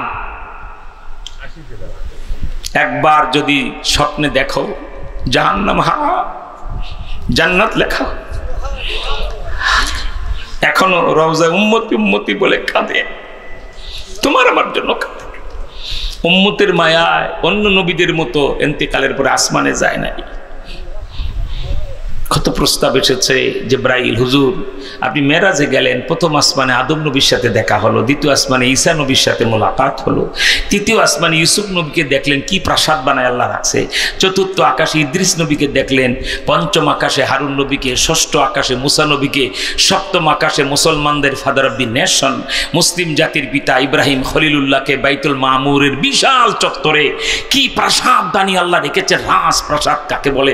নবীজি বলে হ্যাঁ জিবরাইল সবই তো ঠিক, দুনিয়ার কোনো রাজা বাদশার বাড়ি এত সুন্দর হয় না হুজুর, আপনি কোথায় যাবেন সেখানে সব নবীর চেয়ে আল্লাহ আরো সুন্দর করে বাড়ি বানাবে। সুবহানাল্লাহ। ইন্তেকালের সময় বলছে জিবরাইল আমার উম্মত গুলিকে জমিনে রেখে মুহাম্মদ আসমানে যাবে না।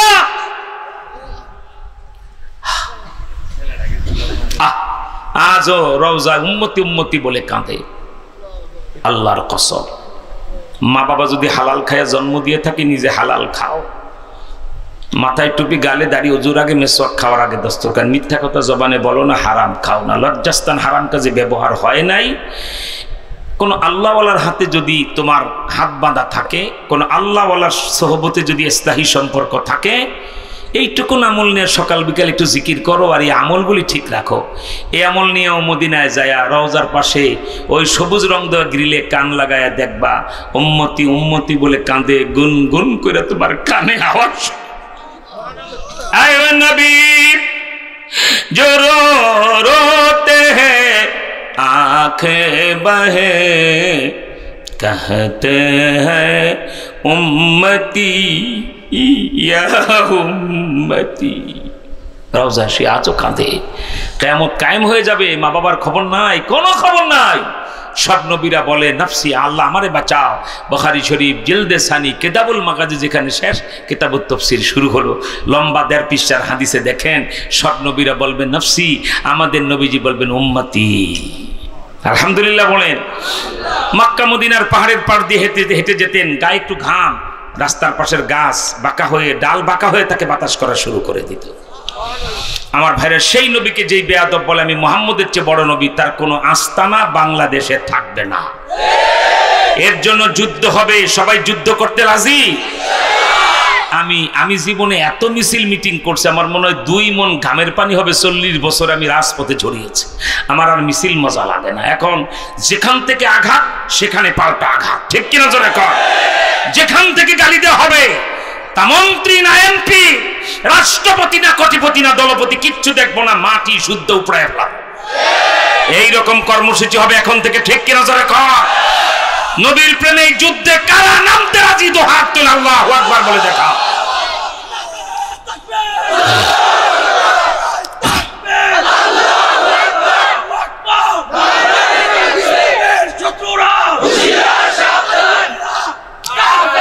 খামোশ।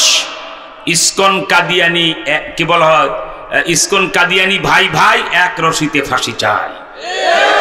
ইসকন মিসকন এগুলি ফুদে বৌড়ে যাবে। আপনারা একটা কাজ করেন, 2-3টা মাস একটু ধৈর্য ধরেন, আলেমদের কথা মতো চলেন, নির্বাচনে ইসলামকে জিতায় ইসলামী খেলাফত আনেন, বাকি সব কিছু ধুইয়া টুইয়া পরিষ্কার করে একেবারে বঙ্গোপসাগরের ভাষায় বাংলাদেশ নিট এন্ড ক্লিন, ঠিক কিনা জোরে বলেন। সব সাফ হয়ে যাবে, শুধু ইসলামী খেলাফত চাই। কে বলেন ঠিক না? আল্লাহ তুমি কবুল করো, জোরে কোন আমিন। বেয়াদবের বাচ্চায় বলে আমি মুহাম্মদের চেয়ে আরো বড় নবী, অথচ আপনার খাসাইসুল কুবরা কিতাব আল্লামা সুয়ুতির খুলে দেখেন জঙ্গলের গুইসা বধূ নিয়ে যায়, বলে হে মুহাম্মদ এই গুইসাপটা যদি আপনার নবী স্বীকার করে আমি কলমা পড়বো। নবীজি বিব্রত করে অবস্থায় পড়ে গেলেন, এটা আবার কেমন কথা? আল্লাহ বলে বন্ধু কোনো অসুবিধা নাই, প্রশ্ন করেন, ওর জবান আমি খুলে দেবো। সুবহানাল্লাহ। আল খাসাইসুল কুবরা কিতাব খুলে দেখেন কেমন নবী আমরা পেয়েছি। আল্লাহ রসুল শাহাদাত আঙ্গুল উঁচু করে গুইসাপটাকে বলছি ইয়া আইয়ুহাব্বাব কুল মান আনা, এ গুইসাপ বলো তো আমি কে চিনো? হেই আমাকে চিনিস? গুইসাপ কাঁদতে শুরু করছে। সুবহানাল্লাহ।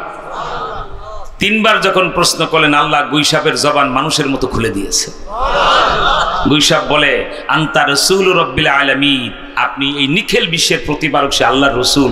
ঈসা মুসার মতো আপনি সাধারণ রসুল না। ও আনতা খাতামান নাবিয়িন, আপনি শেষ নবী, আপনার পরে আর কোনো নবী নাই।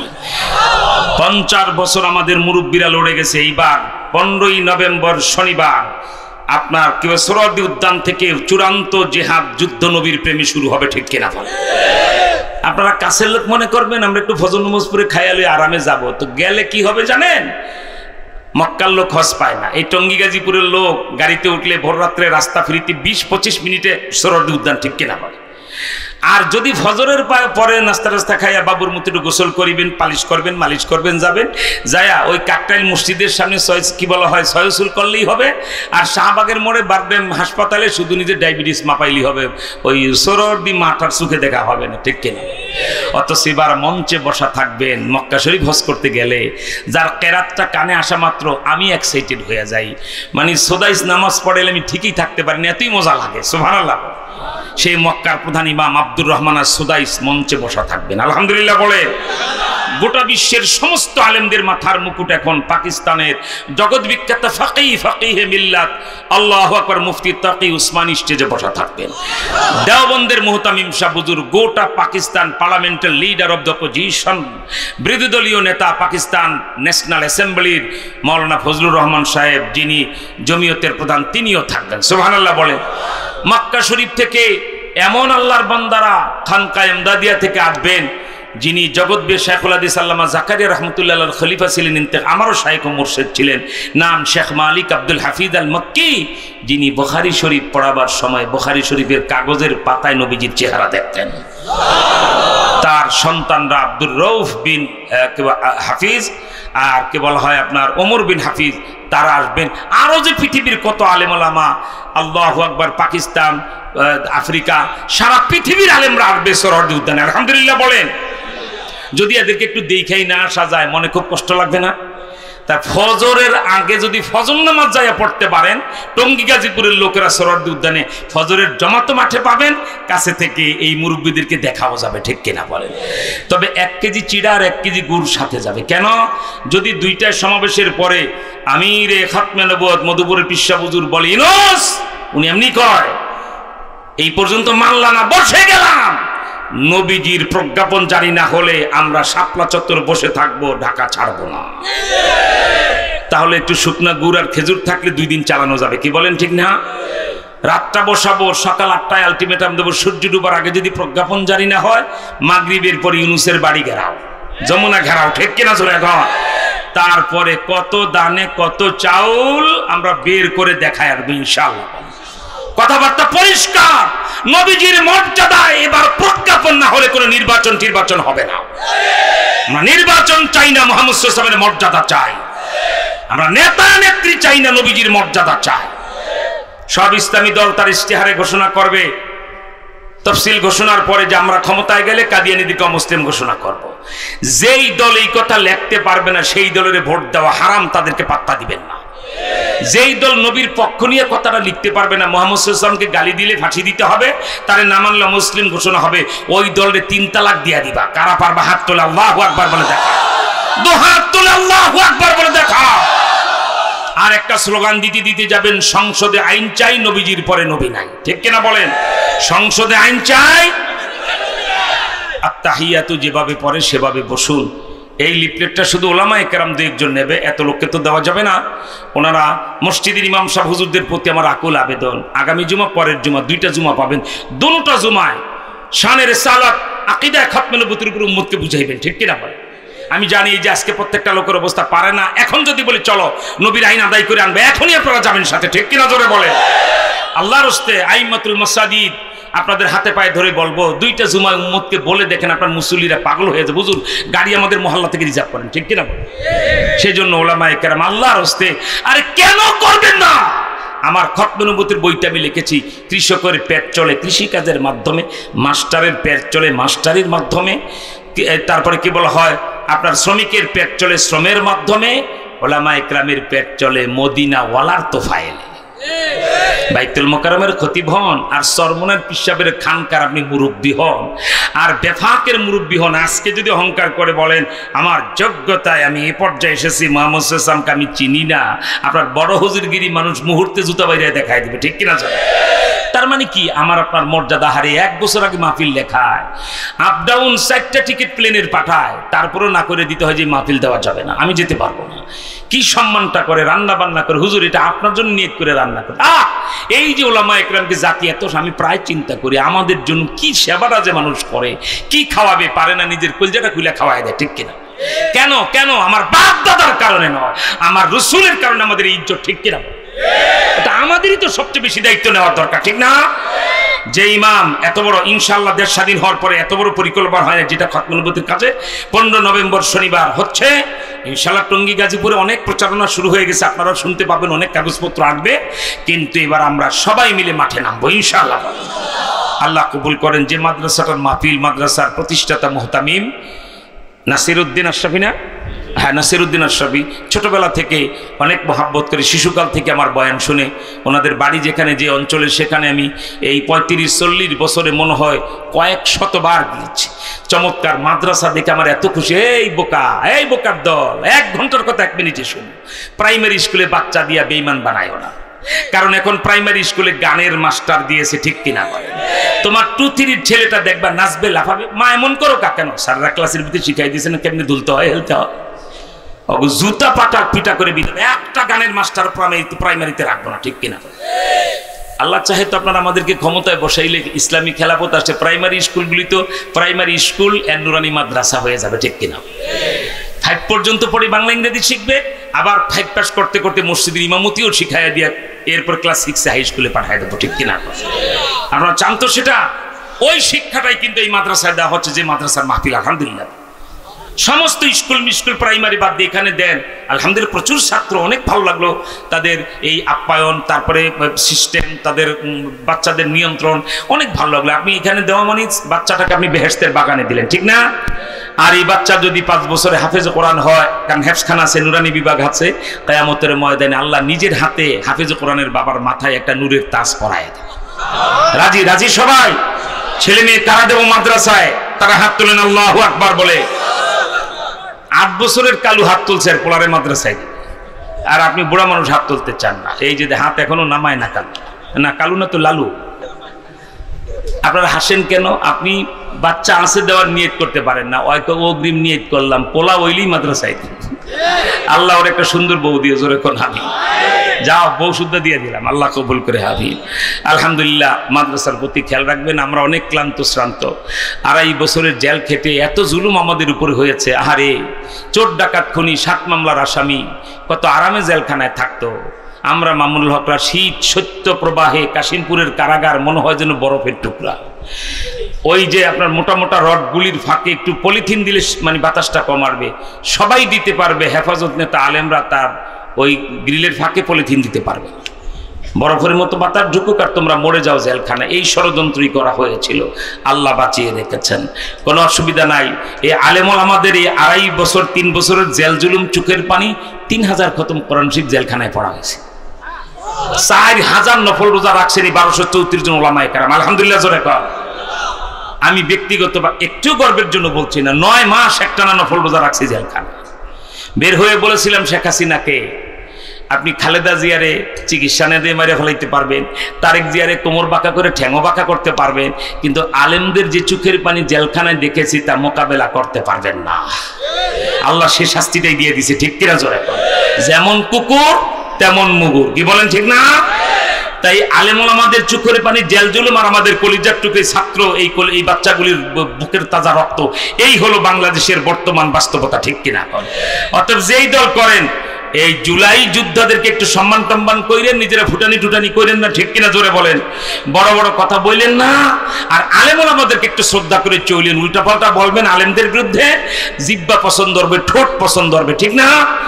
আর আল্লাহ যেটা করবেন তা করবেন। ইসলামী ইমারত খেলাফত হলে আহমদ শফিকে যারা তেতুল হুজুর বলেছেন পার্লামেন্টে ইনুমিনুর আর পার্লামেন্টে যেতে পারবে না, ঠিক কিনা বলেন? আগামী সংসদ হবে ওলামা ইকরামের সংসদ। আগামী সংসদে কোনো বাপের বেটার ক্ষমতা নাই কোরআন হাদিস দাড়ি টুপি ইসলাম নিয়ে সংসদে কথা বলবে। কি বলেন ঠিক না? এক টাকা বাঁকা কলতো কথা বলতে দেরি হবে, স্পিকারের সামনে জিহ্বাটা টেনে ছিঁড়ে ফেলতে দেরি করবো না পার্লামেন্টে ইনশাআল্লাহ।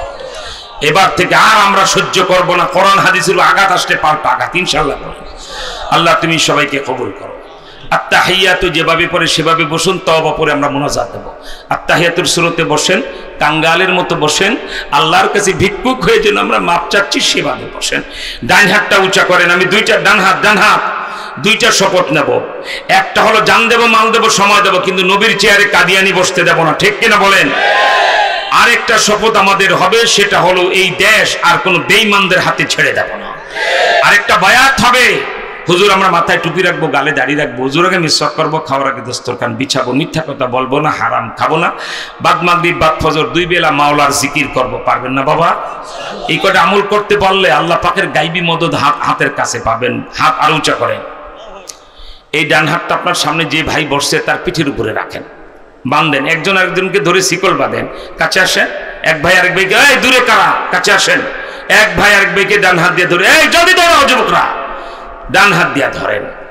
কেন ধরাইলাম জান? একটা পাগড়ি দেন, একটা পাগড়ি বা বড় রুমাল। কেন এক ভাই আরেকবার গায়ে গায়ে হাত দিয়ে আমরা তওবা করব জানেন? ইমামে রব্বানী কুতুবুল আলম গঙ্গুহি রহমতুল্লাহ আলাইহি বলেন, কোন মজলিসে যদি এটা নেন, কোন মজলিসে মুসলমান যদি এক ভাই আরেকবার গায়ে গায়ে হাত দিয়ে তওবা করে, এতগুলি মানুষের মধ্যে একটা লোকের তওবা যদি কবুল হয়, তার উসিলায় আমাদের সকলের তওবা কবুল হয়ে গুনাহ মাফ হয়ে যাবে। এত আলেম ওলামা, কত বুজুর্গ মানুষ স্টেজে বসা, আল্লাহর প্রিয় বান্দা নাই?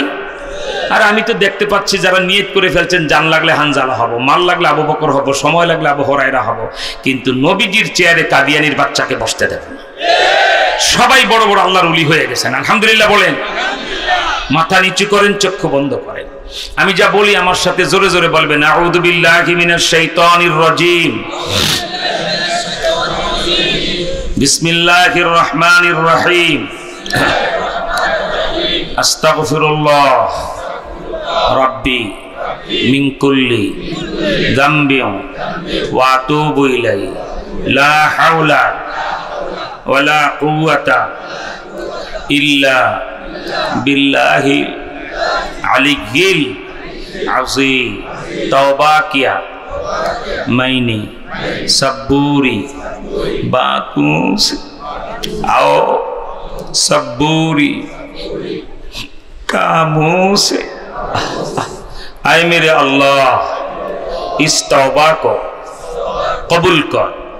और बयात किया मैंने खत्म नबूवत और तरीक़ा चिश्तिया कादरिया नक्शबंदिया मुजद्ददिया के যারা তরিকার বয়াত হওয়ার নিয়ত রাখেন, সবক আদায় করবেন, তারা নিয়ত করে ফেলেন, আল্লাহ কবুল করে ফেলবেন। হাত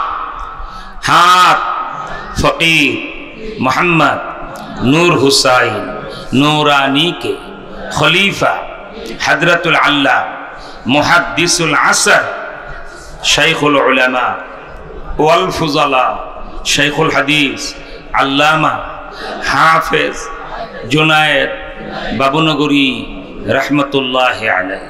आय अल्लाह खत्म नबूवत और इस तरीका की नेमतों मेरे नसीब कर, और क़यामत में जनाबे रसूलुल्लाह सल्लल्लाहु अलैहि वसल्लम के जमाअत में मेरे हशर कर। आमीन। अल्हम्दुलिल्लाह। सबाई हाथ छेड़े दिन, एखन मुनाजात। আমি আপনাদের দোয়া করি, আপনারা আমার জন্য দোয়া করেন। অনেক অসুস্থতা ক্লান্ততা শরীরে যায়, কিন্তু ওয়াদা রক্ষা, এতগুলি কাজ আমাদের সামনে, এই খতমে নবুয়তের মহাসমাবেশ, এই ইসকনের সমস্যা, এরপরে নির্বাচনে আবার লড়াই করা, আবার রাতে মাহফিলের ওয়াদা 2টা 3টা ঠিক রাখা, আল্লাহ চালায় দেখে চলি, তা না হলে তো কথাই মুখ থেকে বের হওয়ার কথা না যে জুলুম হাসিনা করে দিছে আমাদেরকে জেলখানা, ঠিক কিনা? তাই দোয়া করবেন যে সকল উলামায়ে কেরাম শুধু দিনের জন্য ইকামতে দ্বীন আর খেলাফত প্রতিষ্ঠার জন্য লড়ে যাচ্ছেন, আল্লাহ যেন এদেরকে গায়বী মদত করে। আর আপনারা নিয়ত করবেন জান লাগে মাল লাগে এই আলেমদের পাশে আমরা থাকবো, ঠিক আছে ইনশাআল্লাহ? আলহামদুলিল্লাহ। আর কোনো কথা আছে? এই মুতামিম সাহেব কোথায়? দোয়া। আলহামদুলিল্লাহ আলহামদুলিল্লাহ ওয়াসসালাতু ওয়াসসালামু আলা খাতামিল আম্বিয়া ওয়াল মুরসালিন। রব্বানা ظلمنا أنفسنا وإن لم تغفر لنا وترحمنا لنكونن من الخاسرين। আল্লাহ তাকায় দেখেন আজকে 27 এলাকায় আল্লাহ আমরা একটা দ্বীনি মাদ্রাসার মাহফিলে আখিরি মুনাজাতে হাত তুলেছি, রাত গভীর হয়ে গেছে। আল্লাহ যে সময় মুনাজাতে হাত তুলেছি এত গভীর রাত্রে আমার বাংলাদেশে কোনো ভিক্ষুক কারো বাড়িতে হাত পাতে না। আল্লাহ কোনো ভিক্ষুক যদি কারো বাড়িতে হাত পাতে, বাড়িওয়ালা যদি ফিরাইয়া দেয়, ভিক্ষুক আরেক বাড়ির দরজায় চলে যা। আপনি যদি ফিরাইয়া দেয় আমাদের আর কোনো দুয়ার না, আরে ফিরাইয়া দিও না, তারাইয়া দিও। আল্লাহ আমাদের কাউকে যদি পছন্দ না হয় মদিনার দিকে তাকায় দেখো সবুজ গম্বুজের নিচে কে ঘুমায়। আরে আল্লাহ তোমার সে প্রিয় হাবিবের এতিম উম্মত আমরা, আমাদের নবীজির চেহারা মুবারকের বরকতে আমাদের মুনাজাত কবুল করে নাও। ইয়া আল্লাহ আমার সাথে যারা মুনাজাতে হাত তুলেছে কারো মা নাই, কারো বাবা নাই। আল্লাহ 30 বছর আমি আমার বাবার শেষ জীবনে সেবা করেছি, কিন্তু জালেম সরকারের জেলখানায় যায়া আমার বাবা ইন্তেকাল করেছেন। আল্লাহ 4 ঘন্টার পেরোলে মুক্তি পায়া জালেমের লোহার কড়া হাতে লাগাইয়া নিজের বাবার জানাজার নামাজ পড়াইছে। আল্লাহ দুজন কবরে ওই মুন্সিগঞ্জ খতমে নবুয়ত মারকাজের মেহরাবের পাশে মুসলিম পাশে আল্লাহ মাহফিল কবুল করে তাদের কবর তুমি জান্নাতের বাগান বানায় দাও। আমরা যত লোক মুনাজাতে হাত তুলেছি মা বাবা দাদা দাদি নানা নানি আপনজন সকলের কবর বেহেশতের বাগান বানায় দাও। ইয়া আল্লাহ যে মাদ্রাসাটা কেন পরিচালিত হচ্ছে এটার মধ্যে দেওবন্দের কিছু নোট ঢুকাইয়া দাও। আল্লাহ ছাত্র শিক্ষক দুনিয়ার কোনো খেয়াল ঢুকায়া টাকা পয়সা কামাবার উদ্দেশ্যে ঢুকায়া ধ্বংস করে দিও না। আল্লাহ শুধু সমাজ পরিবর্তন, আল্লাহ শিক্ষা বিপ্লব ঘটাবার জন্য ইসলামী শিক্ষায় শিক্ষিত বানিয়ে দেশটাকে নবীর তরিকায় গড়ে তোলার নিয়েইতে এই মাদ্রাসায় যেন ছাত্র শিক্ষক সকলের কার্যক্রম চলে সেভাবে কবুল করো আল্লাহ। আল্লাহ রাত যখন গভীর হবে ঘাড় ধরে হলো তোমার কুদরতি কদমে সেজদায় ফেলায়া রাখো। আল্লাহ গভীর রাতে মানুষ ঘুমায়, ওই সময় সেজদার যে কি মজা আশেক সারা কেউ জানে না। আল্লাহ আমাদের জবানে জিকিরের মজা লাগাইয়া দাও। আল্লাহ আমাদের আল্লাহ অন্তরে নামাজের সেজদার মজা লাগাইয়া দাও। আল্লাহ পর্দার আড়ালে যে সকল মা বোনেরা হাজার হাজার এই মুনাজাতে শরীক হয়েছেন আমাদের এই মা বোনদেরকে বোরকাওয়ালি পর্দাওয়ালি নামাজি বানায়া দাও আল্লাহ। ইয়া আল্লাহ যতগুলি ছাত্রছাত্রী এখানে লেখাপড়া করে ছাত্রগুলিকে জমানার আবু বকর ওমর বানায়া দাও, ছাত্রীগুলিকে আয়েশা ফাতেমা খাদিজা বানায়া দাও আল্লাহ। ইয়া আল্লাহ ইসলামী খেলাফতার রাষ্ট্রের জন্য মানুষ যেভাবে দাঁড়ায় চিৎকার করে সাপোর্ট দিয়েছে এটা সারা বাংলাদেশের প্রতিদিনের চিত্র। মানুষ ইসলামের জন্য পাগল হয়ে গেছে। আল্লাহ এদেশে ইসলামী ইমারতার হুকুমতে যেন হয়, আমরা আলেমরা যেন এক থাকতে পারি সে তৌফিক দান করেন। সকল ইসলামী দলগুলো যেন ঐক্যবদ্ধ থেকে আল্লাহ সুখে দুঃখে জীবনে মরণে আমরা যেন এক থাকতে পারি সে তৌফিক দান করেন আল্লাহ। ইয়া আল্লাহ আল্লাহ এটা অক্টোবর মাস প্রায় শেষের দিকে, আজকে 24 তারিখ চলে গেল। 5-6 দিন পরে এই মাস শেষে নভেম্বর শুরু হবে। ওই নভেম্বর মাসের 15 তারিখ শনিবার সোহরাওয়ার্দী উদ্যানে নবী প্রেমিক হানজালার মতো মানুষের সমাবেশ ঘটবে। আল্লাহ এখান থেকে যারা আজকে দাওয়াত পেয়ে গেলেন একজনে 10 জনকে দাওয়াত দিয়ে 15 নভেম্বর শনিবার সকালে ফজরের আগেই যেন সোহরাওয়ার্দী উদ্যানে পৌঁছতে পারে সে তৌফিক দিও আল্লাহ। আয় আল্লাহ আমরা যারা মুনাজাতে হাত তুলেছি শেষ একটা আবেদন করে বিদায় নিয়ে চলে যাই। আল্লাহ আমাদের সে আবেদনটা হলো এই দুনিয়ায় সব গাড়ি ঘোড়ায় চললাম, রিক্সা, van, private car, micro bus, taxi, tempo, নদীপথে লঞ্চ, স্টিমার, স্পিড বোট, এমনকি জীবনে কত শত শতবার বিমানে উঠেছি, জানা নাই গুণা নাই। কিন্তু মাবুদ, আমাদের সকলের এখনো একটা গাড়িতে উঠা বাকি রইয়া গেছে। ওই গাড়িটা সব মসজিদের বারান্দায় দরজা খুলে রাক্ষসের মতো হাঁ করে তাকায় রয়েছে। আয় আল্লাহ, ওই মুর্দারের চার পায়ের খাটের গাড়িতে একবার যদি কেউ যাত্রী হয়, মানিক জীবনে আর ফিরে না। আয় আল্লাহ, ওই মুদ্দারের খাটে যাত্রী হওয়ার আগে ইন্তেকালের সময় আমাদের সকলের জবানে জারি করে দিও লা ইলাহা ইল্লাল্লাহু মুহাম্মাদুর রাসূলুল্লাহ সাল্লাল্লাহু আলাইহি ওয়াসাল্লাম। আসসালামু আলাইকুম ওয়া রাহমাতুল্লাহ। Akash TV online, the centre of healthy culture, সুস্থ সংস্কৃতির প্রাণ কেন্দ্র। Akash TV online, the centre of healthy culture, সুস্থ সংস্কৃতির প্রাণ কেন্দ্র।